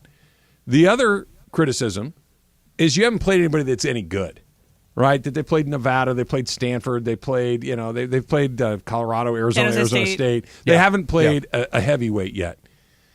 Have they? Even if they go into Notre Dame, and Notre Dame is very lucky not to be riding a 3-game losing streak. They are ranked, but more a function of having started very high than by winning a bunch of games because they've lost 2 of their last 3. They played Ohio State really close. And lost. And I get USC's dropping with wins. Right. And I understand the competition's very different. I get it. But my point is, if SC goes into South Bend and beats Notre Dame will have lost 3 of their last 4 games. Yep. That's not a good football team. Yeah.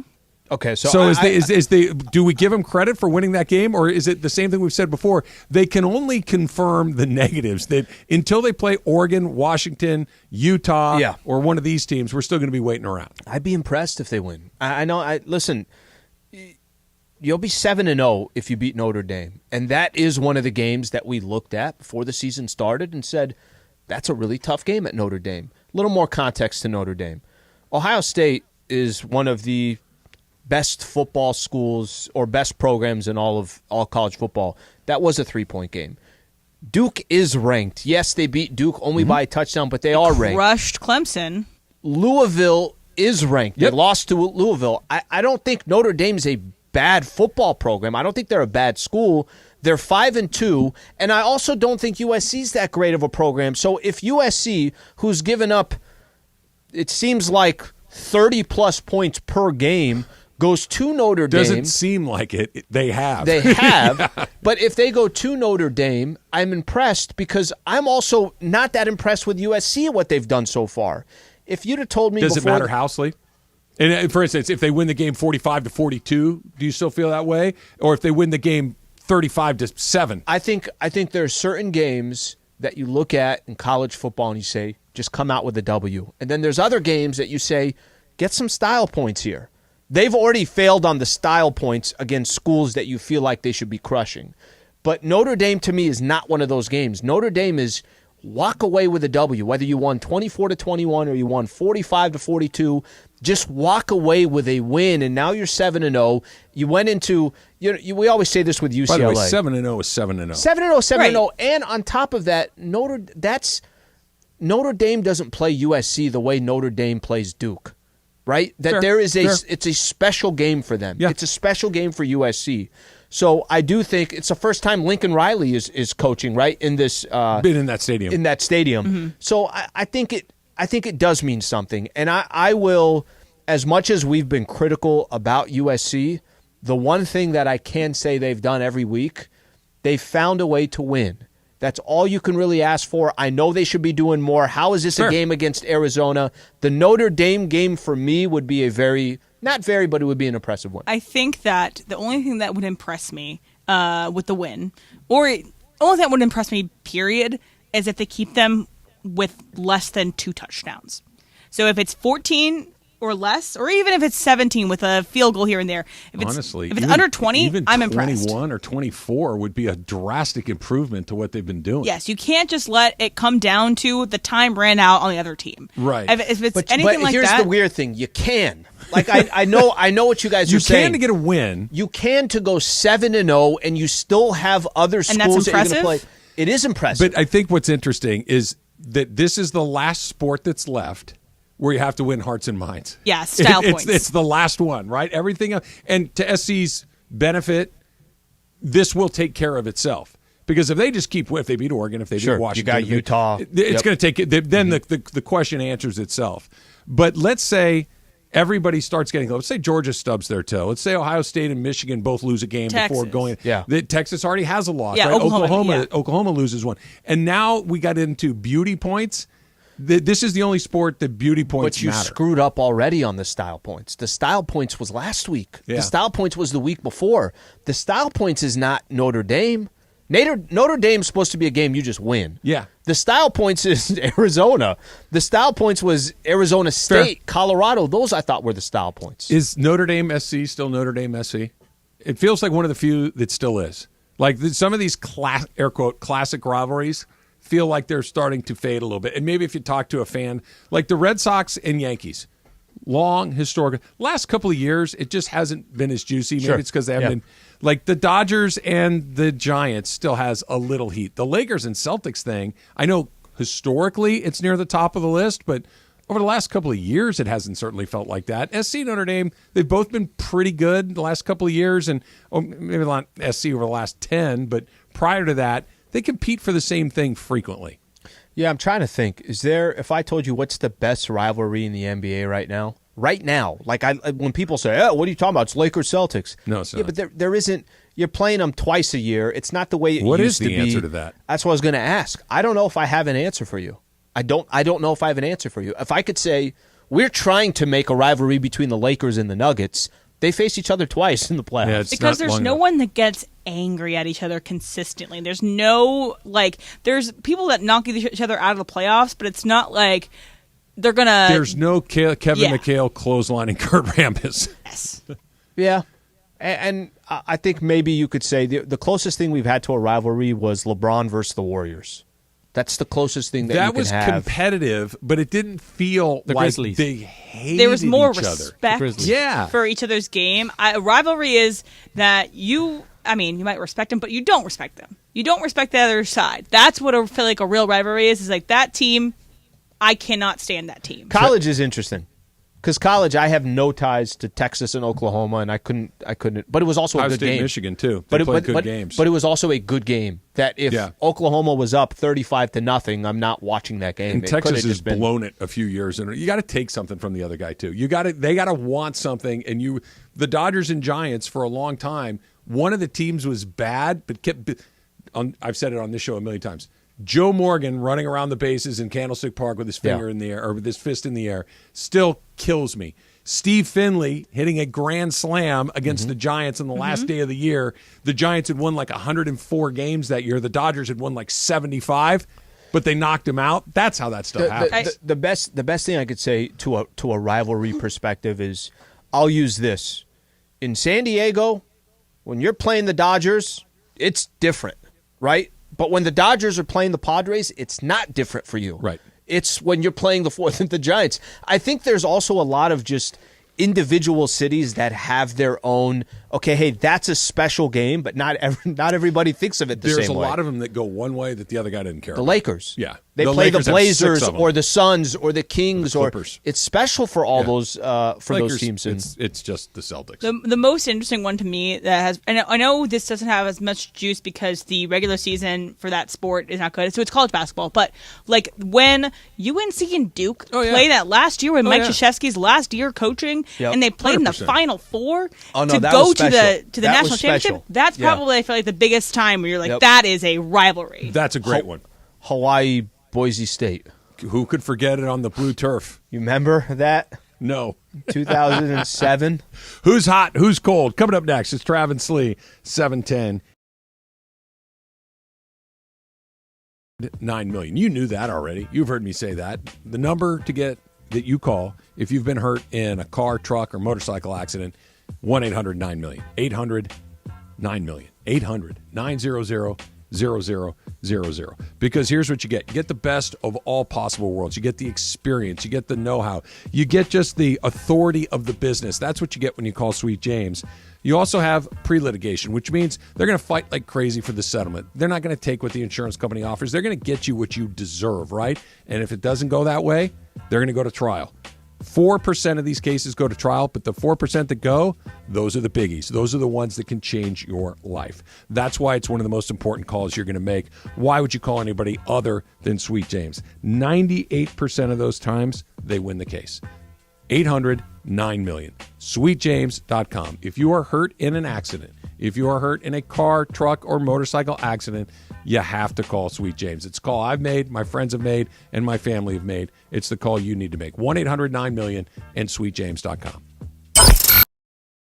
Elevate your game at Hollywood Park Casino. Join Travis Rogers and Kirk Morrison this Sunday for their live Rams postgame show from the Rays Lounge at Hollywood Park Casino. Win prizes and interact with Travis and Kirk. Hollywood Park Casino is Los Angeles' premier card room casino and entertainment destination. Reminder, party, oh party, Sunday after the game. Come see Travis and Kirk and enjoy a postgame meal and drink at the Rays Lounge right after Rams football is done. Hollywood Park Casino. Eat, drink, play. The return of Million Dollar Mondays. $1 Million Mondays. Your chance to win $1 million from 710 ESPN. Listen every Monday this football season for your chance at $1 million. $1 Million Mondays. Presented by Hollywood Park Casino. Eat, drink, play. Listen every Monday to 710 ESPN. When you hear the cue to call, be caller number 7. Give us your Super Bowl prediction. Both teams and the final score, and you could be winning $1 million this football season on LA's $1 million mega sports station. 710 ESPN. Elevate your game at Hollywood Park Casino. Join Travis Rogers and Kirk Morrison this Sunday for their live Rams postgame show from the Rays Lounge at Hollywood Park Casino. Win prizes and interact with Travis and Kirk. Hollywood Park Casino is Los Angeles' premier card room casino and entertainment destination. Reminder, party, oh party, Sunday after the game. Come see Travis and Kirk and enjoy a postgame meal and drink at the Rays Lounge right after Rams football is done. Hollywood Park Casino. Eat, drink, play.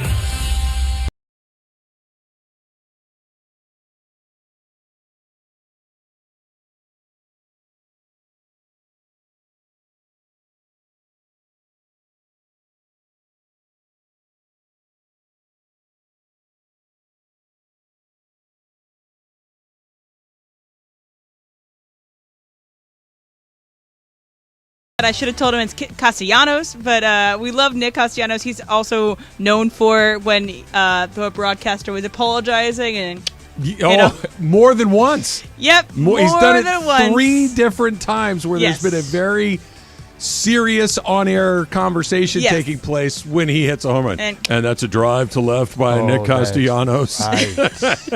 So that's what Nick Castellanos is known for, if you don't know him specifically from this. But yes, last night he scored, he hit 2 homers to put the Phillies for the second night in a row. Yes, over top of the Braves. It's amazing. His son was in attendance because his son apparently couldn't have come to games in the postseason until then because he had schools and everything, but he was front row cheering on his dad. So that's why Nick Castellanos is hot for hitting those bombs. It was, first of all, there was a tight game, right? The only runs were scored were on solo home runs. It was an incredibly tight game. Trey Turner hit one too. Yep, Castellanos popped a couple, but I can't imagine who it was cooler for. Like, was it cooler for Nick Castellanos to hit a couple of jacks in front of his son, who looked like he's about 10 years old, give or take? Yeah. Or was it more fun for the 10-year-old to see his pop hit a couple of jacks in a playoff game and see 40,000 people losing their minds because of something your dad did? I think as cool as that moment was for his son, the fact that he's rounding the bases, that it's meaningful, and then he gets to see his son watching it all unfold, probably as cool as it gets. Hey, you guys got. I know the feeling. Come on, at the softball game, I hit it off. Maite was there. She was like, "Yeah, same thing."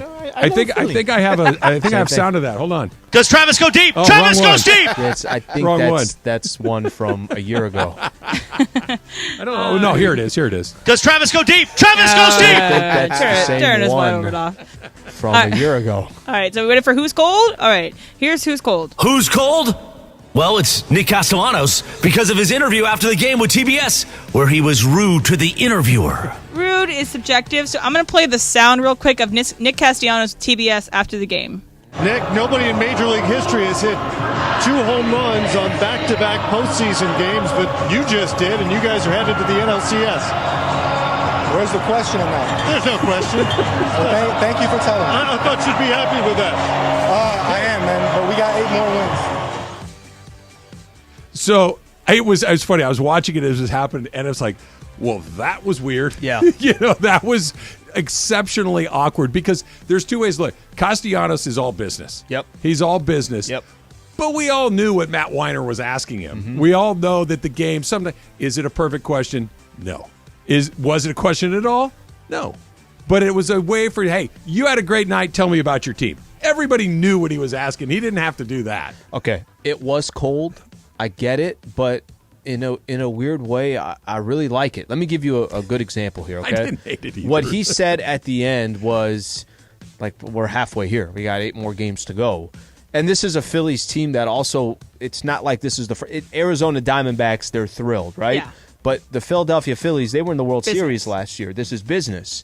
Remember that time, and I can't remember the exact game, but there was a question that came to Kobe, and I want to say, I can't remember if it was against the series against the Orlando Magic or the series against the Boston Celtics, as in they were about to play in the finals. And one of the reporters said, "You don't look excited." And Kobe was like, "What's there to be excited about? We haven't won anything yet." There's certain guys that it doesn't matter the moment, all the crowd. My goal was not to get here, and I can't get out of I'm in that mode all the time. I get that, and I get it. But there's also hey, you're the first guy to hit 2 home runs in back-to-back postseason games, and you guys are on to the NLCS. Yeah, man, we got a long way to go. Or, wow, that's a cool stat. Didn't know that. Or even if you don't want to acknowledge it, just that's great, but you know what? We're only halfway home. We got to win 4 series. We've only won 2. Hopefully we can continue to play well. Yeah, but then he's not going to be on our cold segment. Like, you don't have to be like the yippee for me guy. Yeah, I know. But there is a general understanding of when you do these things that you got to do the dance. The Phillies, they are some tough guys right now. They are playing with fire. I love it. They're not like playing with fire in the bad term, but like playing with passion. A passion in themselves that they have something to prove, and they are going to show you down your throat what they are trying to do. They are doing the thing that I think every Dodger fan is so hungry for and so hopeful that shows up at some point. That passion of not just being good at what you do, but refusing to lose, playing with that little something extra beyond just, I've put in all the work. I've done all the things I need to do. I take care of my body. I've prepared and let the chips fall where they may. That little extra, if I have to fist fight you, I will. I like that. You know what's funny? Watching a Phillies game, there is an energy there that is so missing at Dodger Stadium during those playoff games. And I think what you've said about they're so tight, they're as scared as what the players look like. Mm-hmm. Where in Philly, there's this, we don't effing care. We're going to have an impact in this game one way or the other. You know, you keep giving the example, Kershaw's basically his first at bat. Was there ever a time where Dodger Stadium was excited over those first two games? You and I were at the game together last year. We'll talk about this in a second. Next Gen, the official AC Heat and Plumbing Company of SoCal sports fans. Call 833-3-NEXGEN, 833-3-NEXTGEN, or visit nextgenaaronplumbing.com. The energy was bad last year. The energy after the Dodgers won the opening game that you and I were at, the Dodgers kind of, the clock expired, for lack of a better word. Like, okay, they jumped we won. out 5-0. 5-0, and they won the game 5-3, and it was like, woo! And there was traffic. Yes, Padres were a hit away from tying that game up. Yeah, and then the next next three games, quiet, tight. Mm-hmm. But that's my point. Is it's reflected by everyone. Of course, it is. It's reflected by your manager. It's reflected by your players, and it's also reflected by the fan base. So I got something wrong. Don't put that up there anymore. But J-Rod corrected me. I may have been wrong. Yeah, I don't like that one either. The Steve Finley Grand Slam was to send the Dodgers to the playoffs, not knock the Giants out. He's right about that. I got my two things confused. Mike Piazza hit 2 home runs, I believe, on the last day of the season on a bad Dodger team to knock the Giants out of the playoffs. That's the one I'm remembering. Got it. Not the Steve Finley one. So believe it or not, sometimes all of this Dodger stuff kind of smashes together. I may have been wrong. I do remember that we left Lance Lynn in to give up 4 consecutive home runs. I do have that right, despite the fact that Christian Walker's their best power guy. I don't know why they took him out. Should have just kept him in. Why not? At that point. Why not? Because maybe he'll get better. Maybe get it out of your system. He has to get to 50. No, because you want to save Pepio. You were trying to save Pepio. Yeah, for game 4 or 5. You know, I watched the replay yesterday, hoping the Dodgers would win. Pepio is a good pitcher. At least you guys got to watch a replay. Who was pitching well. He threw 0 pitches in a 3-game series. Have you guys ever watched that movie, Eternal Sunshine of the Spotless Mind? No, I don't think so. All right, so it's with not Drew Carey. Literally watching it right now. Jim Carrey and Kate Winslet. But anyway, the premise is that you can have the ability to have something done in your brain where you completely forget one person in your life, pretend that they never existed. So essentially, one of them chooses to erase the other from their life, and they fight back from that. So if you had the ability, if you had to erase every Dodger moment in your life, you wouldn't, obviously, right? But is there something in sports that you would want to completely erase? Yeah, Marlon McCree. This is a very specific one to me that no one else probably even knows this happened. My freshman year at UC Santa Barbara, we made the tournament. We went to the not the College World Series in Omaha, but the start of the tournament. And at the time, only 48 teams made it, so it was hard to get into. It was the only time I made it in my 4 years at Santa Barbara. And we get sent to the regional at ASU, and we're playing Oklahoma State in our opening game, and Oklahoma State was like the top 10 team. They beat us 5-3. Good game, but they beat us. The next day, we're playing. We were the 5th seed out of the 6 teams, and we lost, and we dropped the losers bracket. We're playing the 6th seed, right? And it's Penn, the Ivy League Penn, the University of Pennsylvania. They wear their uniforms weird, all of this stuff, right? We're like, oh, we're going to kill these guys. We had our best pitcher, Scott Longacre. What's up, Peck? That was his nickname. Doug Glanville, right? Longtime major leaguer, ESPN analyst. Doug Glanville hits a home run and beats us 1-0. That's what I would erase. Because it was the only chance we were in the tournament. We were better than that team, but they had one guy on their team that was a dog, and he popped one and beat us 1-0. The tricky part, too, about Eternal Sunshine of the Spotless Mind is that you don't only erase the bad things, you erase the good things. Yeah. So it's like you have to, if you had to eliminate everything, every single memory around something, so like, would you want to? Yeah, not. Exactly. So that's why, again, if you haven't seen the movie, it's really good. Go check it out. No fue penal. World Cup 2014, Brazil. Rafa Marquez makes a slide and it doesn't hit Robin, they call it a PK. It wasn't a PK. And then Robin later on admitted, he never touched me. I was like, well, worst call, that one or the Beckham foul? That one. Okay. Can I race Jamal Franklin deciding to bump Kemba Walker in the Sweet 16 and then Kemba Walker went off for 40 in Anaheim? Yeah, but you had to run. You look. You just got to the final game. One. You got to the final game. Amazing The Dump's coming up next. It's Travis Lee, 710 ESPN. Retool, right? They don't have to change it around the margins because Rotolo Chevrolet has won Dealer of the Year 13 years in a row. 13 years in a row, Rotolo Chevrolet has beat out every other California Chevy dealer, which means they're just knocking it out of the park. Selection, price, and of course, that customer service that has made Rotolo Chevrolet number one in sales volume year after year after year. Because they take care of you.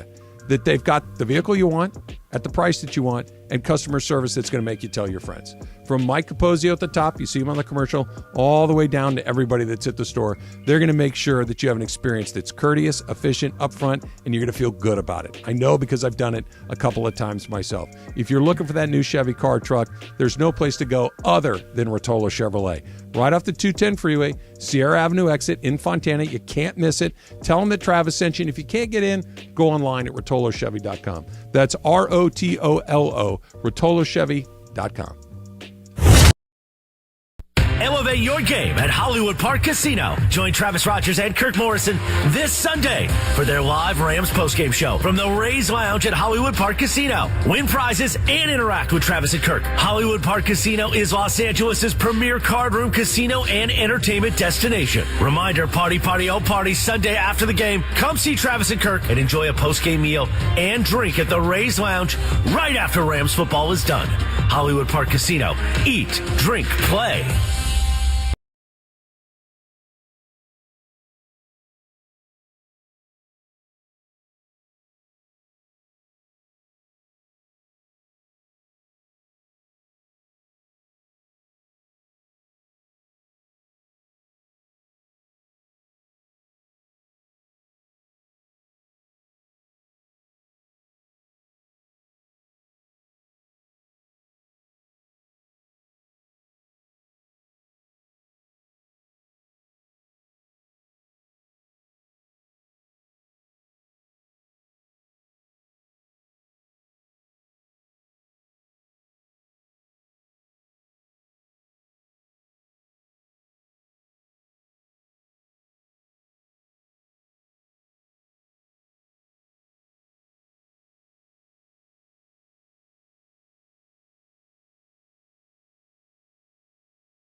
Time for everything we haven't gotten to today. Yes, it's time for the dump.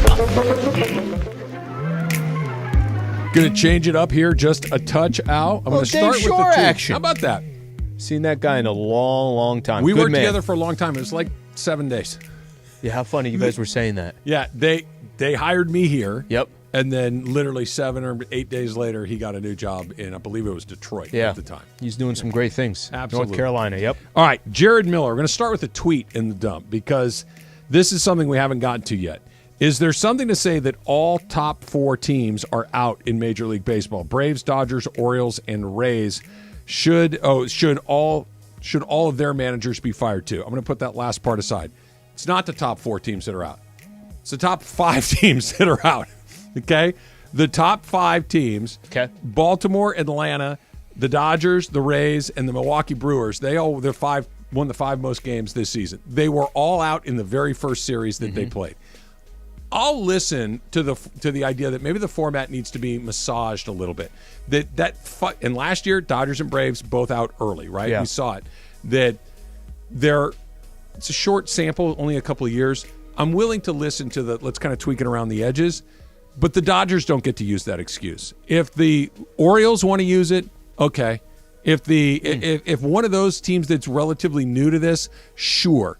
But this has happened to the Dodgers too many times. We can tweak it, fine, but the Dodgers can't use it as an excuse. Yeah, I don't have the answer for that. I think it's too small of a sample size to know whether it needs to be tweaked yet or not. I think you and I mentioned it. I think if you gave every option, if you want to tweak this, if you want to say, hey, if you finish with a 1 or 2 seed, do you still want the bye or do you not? I think you and I would both agree that none of them are saying we'd like to play more baseball to further our chances of getting eliminated. Imagine if that were the format, right? Yeah. Okay, you're one of the top 2 seeds. Yep. You can either choose to play or not. Mm-hmm. Imagine if the manager chose to play. Mm-hmm. The amount of abuse that guy would take.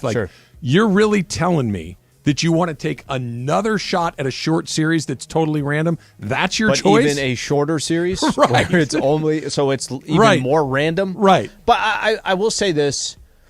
I don't know if it's the right format or it's not. The Houston Astros have been in the same exact format 2 years in a row, and they have done just fine. So I don't know if this is going to change. I don't know if it needs to change. But I think your point about the Dodgers... They don't get it. The Dodgers, this is before the format they were having this issue. One more here, Slee. Deion Sanders does not like the late games. It says, this is a quote from Prime. It says, who makes these 8 o'clock games? Dumbest thing ever. Stupidest thing I've ever invented, or they've ever invented in life. Who wants to stay up until 8 o'clock for a darn game? What about the East Coast? Do they even care about ratings? Is anyone watching? What are we supposed to do with the kids all day until 8 o'clock? What are we supposed to do in the hotel? Deion knows the answer to that question. He's just frustrated that he has to wait around. TV. TV makes all of these decisions. Everybody can't play at 12:30. Yeah. That ESPN and Fox and everybody else that CBS that have purchased the rights to these, they'd rather go up against 2 or 3 other games, not 105 other games. Yeah, and that's why. And it's every sport has it. Every Dodger game is at 7. Every Laker game is at 7. This is not that uncommon in all of sports. You just have, I think for him, he might think that for his brand, get me in some earlier games because there are some people that have interest in Colorado football now because Deion's there. But 95% of the other teams, that doesn't mean that there's interest from the East Coast in a school like Colorado State. You want to play at 12:30? Coach a team in the ACC. I mean, that's kind of if you coach a team in the West Coast or even in the mountain region of this country, you're going to play late at night. Mm-hmm. That's just the way that it's going to go. No Deshaun Watson for the game against the 49ers. Is it? I can't change my pick, right? I can't go and change my Cleveland pick in our pool. No. Sure you can. Not our pool, our show pool. Oh, okay. Yeah. I was going to say, if it was in Survivor, you guys are both still alive in Survivor. You can change that right up until kickoff. Yeah, everybody at the station. The only guy who's out is not stepdad Leo. Oh, okay. But John, that's impressive. But Brian Cohen, there's only 35. We started with 130. We're down to 35, and probably 10 of them are here.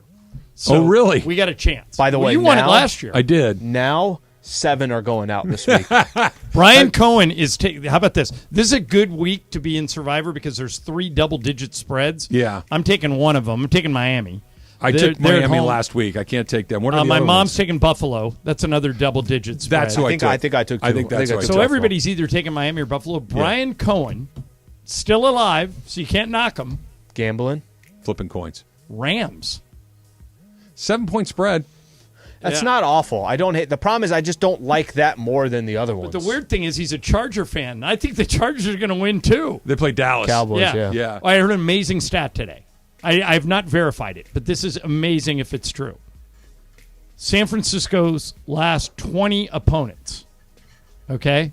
The week after they play San Francisco, because San Francisco is so physical, 1 in 19. No kidding. Gosh. Yeah.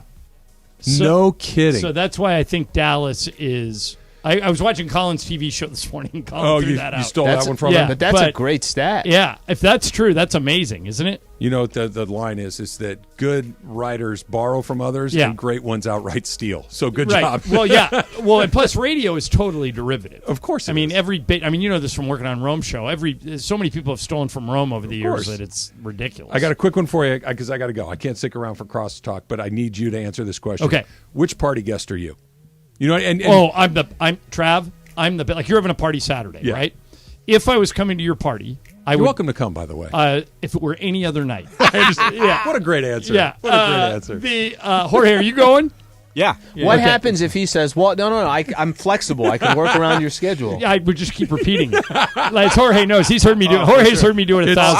I've used it. Have you? Yeah. Okay. So, Trav, I would get there on time. If you tell me, hey, game starts at 4:30. We're asking people to show up at 4. 4:05, I'm walking in. Okay. First one to leave. Perfect. And you wouldn't even know. I won't eat too much or drink too much. You won't even know I was there. And you're easy to chat with. Yeah. You're good. You're a good small talk person. I like talking to everybody. I rarely get too much. Although I got hammered at one of Mason's parties. This is a true story that he'll back me up on. And when I walked out, I meant to say to him, thank you for having me, or like, thanks for having the party, blah, blah, blah. And Mace, what did I say? I said the opposite. Yeah. I walked over and I go, hey, thanks a lot for coming. He said to me, thanks for coming. Like, well, it's my house. I really had no choice. You know what my interpretation of that is? You throw a good party. I know it's a good party. He had the perfect comeback. Oh, wait a minute. Sliwa was at that same party, stumbled down the steps with Morales and went to Rooster Fish that in was your Venice. cookie party. Yeah, that I was was the at that cookie party. party. I didn't stumble. I just kept giving Morales drinks in the corner. Morales was Mason had the perfect comeback to me when I said that. I said, hey, thank you for coming. He goes, John, it's my house, and how many drinks have you had? And Lisa was driving, and she just goes, too many, let's go. Yeah, it's one of those. Yeah. Thank you. We'll see you guys later. Most of the time, I'm out early. Were you just talking about small talk? Yeah. Well, No, we what were type talking of guy about. are you at a party? Are you show up early? I am on time or a little bit late? A little bit late. Okay. Do you get after it, or you kind of measured? I get after it, and I try not to turtle. That's the big thing, is don't turtle. Turtle meaning too much? Hide in the corner and don't talk to me. I try to be really bold at parties. Go walk up to anybody there and have a conversation. Party starts to break up. Are you following the lead person out the door, or are you the last one to leave? I'm gone. You're an Irish exit. I'm an Irish USC. The Irish goodbye I have perfected to no other. Yeah. USC Notre Dame. Come tomorrow. Come on. Travis's house. Really? Come tomorrow, Mace. Who's going? Slee? Jorge, DeMarco, Morales, invited DeMarco. Emily, Is Emily on the bubble? She's being cagey about the whole thing. If she's not saying yes, that means she's not coming. Well, she had plans to go to Disneyland. So if you're going, but that's close to Trav's house. Disneyland is like kind of like a commitment day, right? So I don't know if she's. You know what? I think we might. I thought you were going to say send me John's your line. address and all that stuff. Ireland, if it was any other day. And then we just take the line before he says it. Well, You're already too late. Oh, you are too late. Too late. All right, I'm going to turn it over to you guys. I got more You got important to put your things names to on do. the other line. Yeah. All right. See ya. Have a good weekend, man. ESPN AM 710 Los Angeles. KRDC AM 1110 Pasadena, Los Angeles. K256CX 99.1 FM Pasadena, Los Angeles. It's the greatest segment in LA sports radio history. Oh my God. When the shows come together for magic on the radio. It will only grow stronger. Super Crosstalk. Are we ready for Mason and Ireland to join Travis and Slee? Super Crosstalk begins. Super Crosstalk presented by In-N-Out Burger. In-N-Out. That's what a hamburger is all about. It's time for Super Crosstalk. Okay, Mace, you're the perfect person to ask about this because Basically, a lot of people were calling in or they were tweeting in, and they were giving their who's the worst type of guest to have at a party. What's the type of guest that you're like, oh, this guy again? You've had a lot of these parties. You've invited there's a very big cross-section at Mason's parties. It's number very of different actors, it's sports people, it's everybody. Who is, like, what is the perfect guest, and who is the guest? It's like, what? Are you serious? Are you really doing this or doing that? Well, I mean, the loaded person is always the biggest problem. Yeah. It is free booze at a party. And you don't want them driving home. And you worry about that. And and you had your bar. Like, you had bartenders that are there. Correct. Yep. And people that hit that too hard, those are the people I have issues with. Everybody else, I try to mix at a party, right? When it's your party, you've got to go around and talk to everybody. You got to have a conversation all over the place. Generally speaking, everybody's pretty cool, but the loaded people are the ones that I worry about and are annoyed by. My mom had a great line with you. I have a lot of social options because my wife knows everyone and their mother. She does. And so every night it's like, we're going to this, we're going to that, we're going to this. And so I get exhausted during the season, and I'll say at some point I was talking to my mom one day, this was years ago. I said, hey, I gotta go to this party. I'm pretty wiped out. She goes, you're going to a party tonight? She goes, is that going to be a good party? I go, yeah, like everybody I know is going to be there. She goes, really? A lot of people there? I go, yeah. She goes, then no one will notice if you don't go. That's a good point. And I went, you know what? You're right. Lisa would. Yeah, but she goes to everything. So is she okay does if she you go? don't go? Yeah, oh yeah, she'll go. She goes. Lisa goes out pretty much every night. Does she really? Yeah, she goes somewhere every night. Good for her. Life is about the living, man. Life is about experience. She's not getting shortchanged. Let's put it that way. Yeah, I was, and I don't know. When you throw your parties, you love hosting parties, or you don't love? Is it like, no, let me just do this? It's a friggin' project. I was going to say, that's a lot. You know what's good about hosting a party, though, is you clean up your house. Yeah, you get your house ready, and I'm like, wow, I haven't cleaned this in 6 months. The other thing that's cool is afterwards, after it's all over, you're like, that was fun. I did good work here. That was a good party. People really liked that. So. Right, and you always I always bring something to a party when I come. Normally, some bottle of something, but if not, I'll bring food or something. If you're the host at a party, you got a lot of you're loaded up after it's over. For a long that's true. time. You're stocked. So I told Trav, I said, Trav, so what do I bring? Mm-hmm. And he goes, don't bring anything. No, you got to bring something. As soon as somebody says don't bring anything, they mean bring something. Okay, this is what he said. He said, okay, how about this? He said, why don't you call me when you're on your way and ask me what I need? Yeah, you might need to stop and get ice. Oh, right. So lemons. We're out of lemons. That one. Yeah, because they're always you either have to call. You have to call for a delivery, or somebody has to make a run to the store at almost every good party. The beer run. Yeah, everybody's got. You'll a beer run run. out of stuff. Yeah. This year, I'm not having the party at the house. I'm renting a bar. Oh. Yeah, I'm just gonna throw it at a bar. Little easier. Booze will flow. People will hang out, but I don't feel like doing the whole Christmas at my house thing this year because I've got this year. Juan's parents are at my house for Thanksgiving, and my parents, when I say my parents, my mom and my not stepdad, are coming for Christmas. So we've got house guests for both holidays this year. Yeah, I don't think anyone will be disappointed that you're throwing it at a bar. No, it's at a bar. Everybody come to a bar. That's a pretty good setup right there. Our friend Ben Lyons once did that for New Year's Eve. Rented a bar in Hollywood. That sounds like Ben. There's a picture and knowing Ben, he probably didn't pay. Yeah, there's a picture of me with Jamie Maggio and Amanda Brown. Mm-hmm. Yep. And I am so stoned. You can actually see that I'm stoned. And it floats around from time to time. Jamie and Amanda were both having fun. But no, I this year rent a bar. How about Dave Shore walking in out of nowhere? Dave Shore on the floor. Now, Dave Shore, if you don't remember, was the operations manager, I think. Sounds right. Yeah. Operations manager here for a long time. And he was our Lakers pregame guy. Yep. And he would do the show from Crypto, or then Staples. Yep. And we would call it Shore on the floor. Now, walk around, do interviews. Oh, he had a wireless. I think he did. He did all that. He was doing all that stuff. And now he's running the ALS Society in North Carolina. He's doing really good work. But we miss him. He was great. When are we going to get Sliwa on the floor? Sliwa on the floor. It doesn't have the ring. You're to close it. to the floor. Doesn't you're have about the- 20. doesn't have the- You're about 20 feet off the How floor. about the Anaheim game? Well, the Anaheim, we were crammed in there like sardines. Where were Yeah, you, but down low or but up it wasn't high? even that. It was like we're in the huddle with Darvin Ham. Yeah. Really? Yeah, we were like on top of the floor, and everybody Amazing. was. They let's just say they had 20 people where they should have only had 19 seats. Got it. It was pretty. Now you like that though. You like being on the floor. Yeah, I would vote to be on the floor every time. I find it. I would think it's so much harder to call the game at ground level as opposed to. Well, up you have high to be. looking You down have. at it. Darvin stands in front of you a lot. Like Chick used to complain about that. That's why, by the way, that we are where we are at Crypto.com. They asked Chick when they opened that building in 1999, where do you want to be?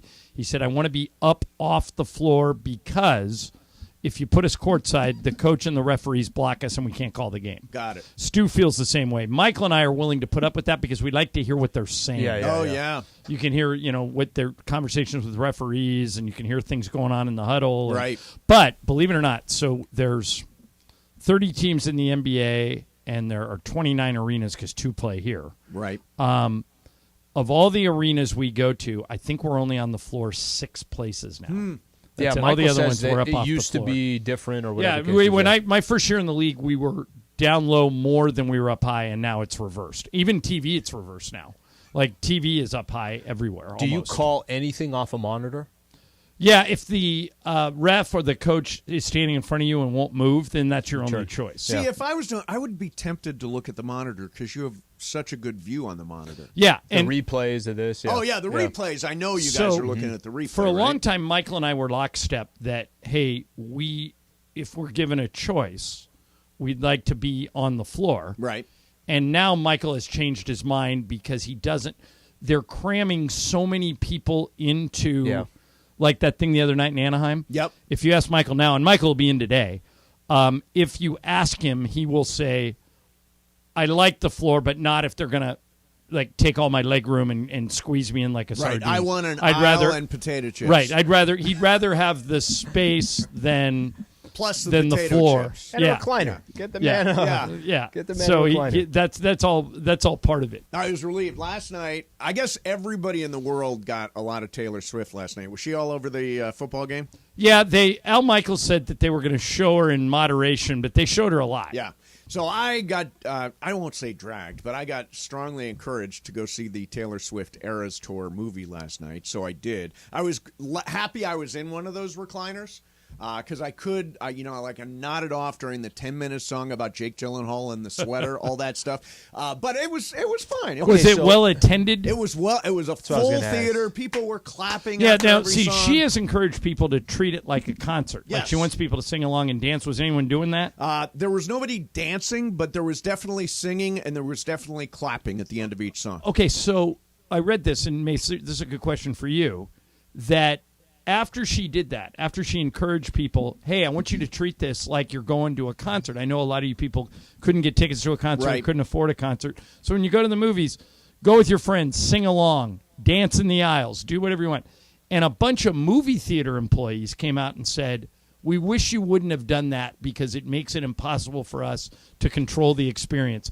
Does that make sense to you? You used to own movie But theaters. then AMC came out and encouraged it. So AMC had a Have whole you gone release. yet, Em? I haven't gone yet. And by the way, AMC, this is the first Yeah. movie they've ever distributed. Yes, because AMC as is Taylor the Swift went distributor. straight to AMC and made the deal. But AMC itself encouraged standing, singing, all that stuff. So But AMC Mace, is a group. If I was a patron at your movie theater and I went to you after a couple of songs, I walked over to the side and said to the usher, hey, I'm here to enjoy the movie, and these girls in front of me are standing up, singing at every song. Go see it another weekend. How do you handle it as the theater owner? As the theater owner, I would say, oh, God. It's a tough one, isn't it? It is an impossible one. It's the only one where you can 'Cause say. she said it's do the it. only one you can say, guys. This Mace, is kind of what a I would concert. do, but you would know the dynamics of this better than I would. I would say to them, hey, this is a unique movie. She personally has asked people to sing, dance, and stand. If for any reason you feel like you've been shortchanged, I'll refund your money and give you tickets to come to another show. But I'm sorry, I'm not going to ask people to sit because she's encouraged them to do it. I also would think that work? That's the right answer. A month down the line, if we went back 6 weeks from now and still in theater, people are not going to be doing that same thing. People are probably doing this like the very first 2-3 weekends. Right. After that, I think people are going to sit down in the theater and watch it. So if you want to see it without that hullabaloo, see it later. What I think is interesting is we can now expect this on a regular basis. Like, for example, in November, the Beyonce Renaissance concert is going to come out in theaters. Okay. I think a lot of acts are now going to Totally turn agree their with you. concerts into movies because not all of us can get to stadiums and buy expensive tickets, and this is a way for people still to be able to enjoy a tour. And what I learned from going to the Sphere in Vegas over the weekend was the days of just going on stage and playing music are over. Yeah. You have got to put on a show. And seeing somebody on a 40-foot tall screen like that in a movie changes theater your experience changes forever. the dynamic. The Sphere is, you guys will see if you ever get to go. Yeah, we're going in November. It will change the way you think about live events because you're as engaged in the light show as you are in the music. And then I just think that it's going to be the end of, like I remember one time I went and saw the Cars. Good band, a lot of songs, good songs. Rick Ocasek, Bowling Green State University. Okay. Rick Ocasek. Did you ever see him in concert? I never did. I never saw a band that put less effort into a concert. Oh, nice. They basically high compliment. They came out. Bowling Green State University represent. They came out. That's awesome. They stood on stage and played their instruments and sang, and they left. And I thought, there's no show there. Yeah. Like I always say, the difference between going to a Laker game and a Clipper game is that the Clippers is a basketball game. Correct. The Lakers is a show. Yeah, yeah. They put on... it's show business. Yeah. Yeah. But would you go... I don't know if I would go to... Even if it's an artist that I like, are you going to... Was that experience at a movie seeing the Taylor Swift... Do you say to yourself, oh, yeah, I'm going to do more of these? I probably will I would go see the Pink movie. By the way, you talk about people that do more than just sing. The Pink movie, or the Pink concert, is crazy because she is in the air flying across the stadium for most of it. That's, to me, that can be a movie. I think people are going to want to see concerts this way. I think... Because with how ridiculous the pricing is and everything else as well, maybe this is the closest way that they can see it. Yeah, I also think it has to be a certain level of pop star, a certain level of show for it to be required to be seen in a movie theater. So I don't think that every person's going to fall into this category. It's like, I don't know. I went and saw this band Muna this week. I don't think I'm going to go see a Muna concert live in the theater. Correct, yeah. It has to be a certain level of pop star that I would want to go see. Well, for like me, the I have Homecoming. to have heard of them. I've never heard of Muna. Okay, you don't have to heard of them, right. but I'm just saying, like, I'm a fan. Yes. So even as a fan, I'm not going to go see them. So maybe Drake could do it. Maybe Bad Bunny could do it. But it has to have visuals. Maybe Ed Sheeran could do it. I mean, there are big acts that could probably pull it off. Okay, quick question, final one. Yep. Trav and I were talking about SC Notre Dame. Mm-hmm. Does it matter if SC wins, does it style points, any of that stuff, or it literally doesn't matter? Just SC wins and that's all that matters? I think I would like to see some defense. I would like to see some defense in this game, and I would like this game to be pretty comfortable. I mean, Notre Dame is now a 2-loss team. Going to Notre Dame in October, and I don't know what the weather is. I was there one time. It's supposed to be a rainstorm on Friday, clearing maybe in Saturday in time for game time. The time I was there, it was so friggin' cold, and USC got blown out. It was really disappointing. But I think this is a game that USC is going to show up. I think this is a game. This is one of the reasons why they struggled against Arizona is that they've got Notre Dame this week, and I think it was a classic look ahead. I mean, we're going to get a very good look at how good USC is over the next 6 weeks because they've got Washington, they've got at Watson Stadium, they've got Utah, they've got UCLA, which is playing great defense. Yeah, I mean, we're going to find out on a week-to-week basis. In the final analysis, it's win in advance. But I think some style points would be nice. All right, USC's defense is pretty good. Yeah, there exactly. You go. Sneaky you want good. me to end Sneaky Super good. Crosstalk with a joke that my wife just sent me? Oh, yeah. Okay. A man had 3 girlfriends, okay? Mm-hmm. And let me see if I can get this to play from the beginning. Okay. Oh, it's an audio one. All right. So a man had 3 girlfriends, so he decided to conduct a test to see which one was suitable to be his wife. Yep. He withdrew $15,000 from the bank and gave $5,000 to each of them, saying, spend it as you wish. The first one went shopping, bought clothes, jewelry, visited the hair salon, beauty spa, so on. When she returned to the man, she said, I spent all your money. to look more beautiful for you, to please you, all because I love you. Second one, went to the same shopping area, bought clothes for herself, a CD player, flat screen TV, 2 pairs of sneakers, and a golf club. When she returned, she said, I spent all your money to make you happy, to please you, all because I love you. Okay. Third one took the money, invested it in the stock market, doubled her investment in 3 days. She returned the $5,000 to the man and said, I invested your money, earned my own. Now I can do whatever I want with the money, all because I love you. So he pondered some more, and after days of reflection, he decided to marry the girl with the biggest breasts.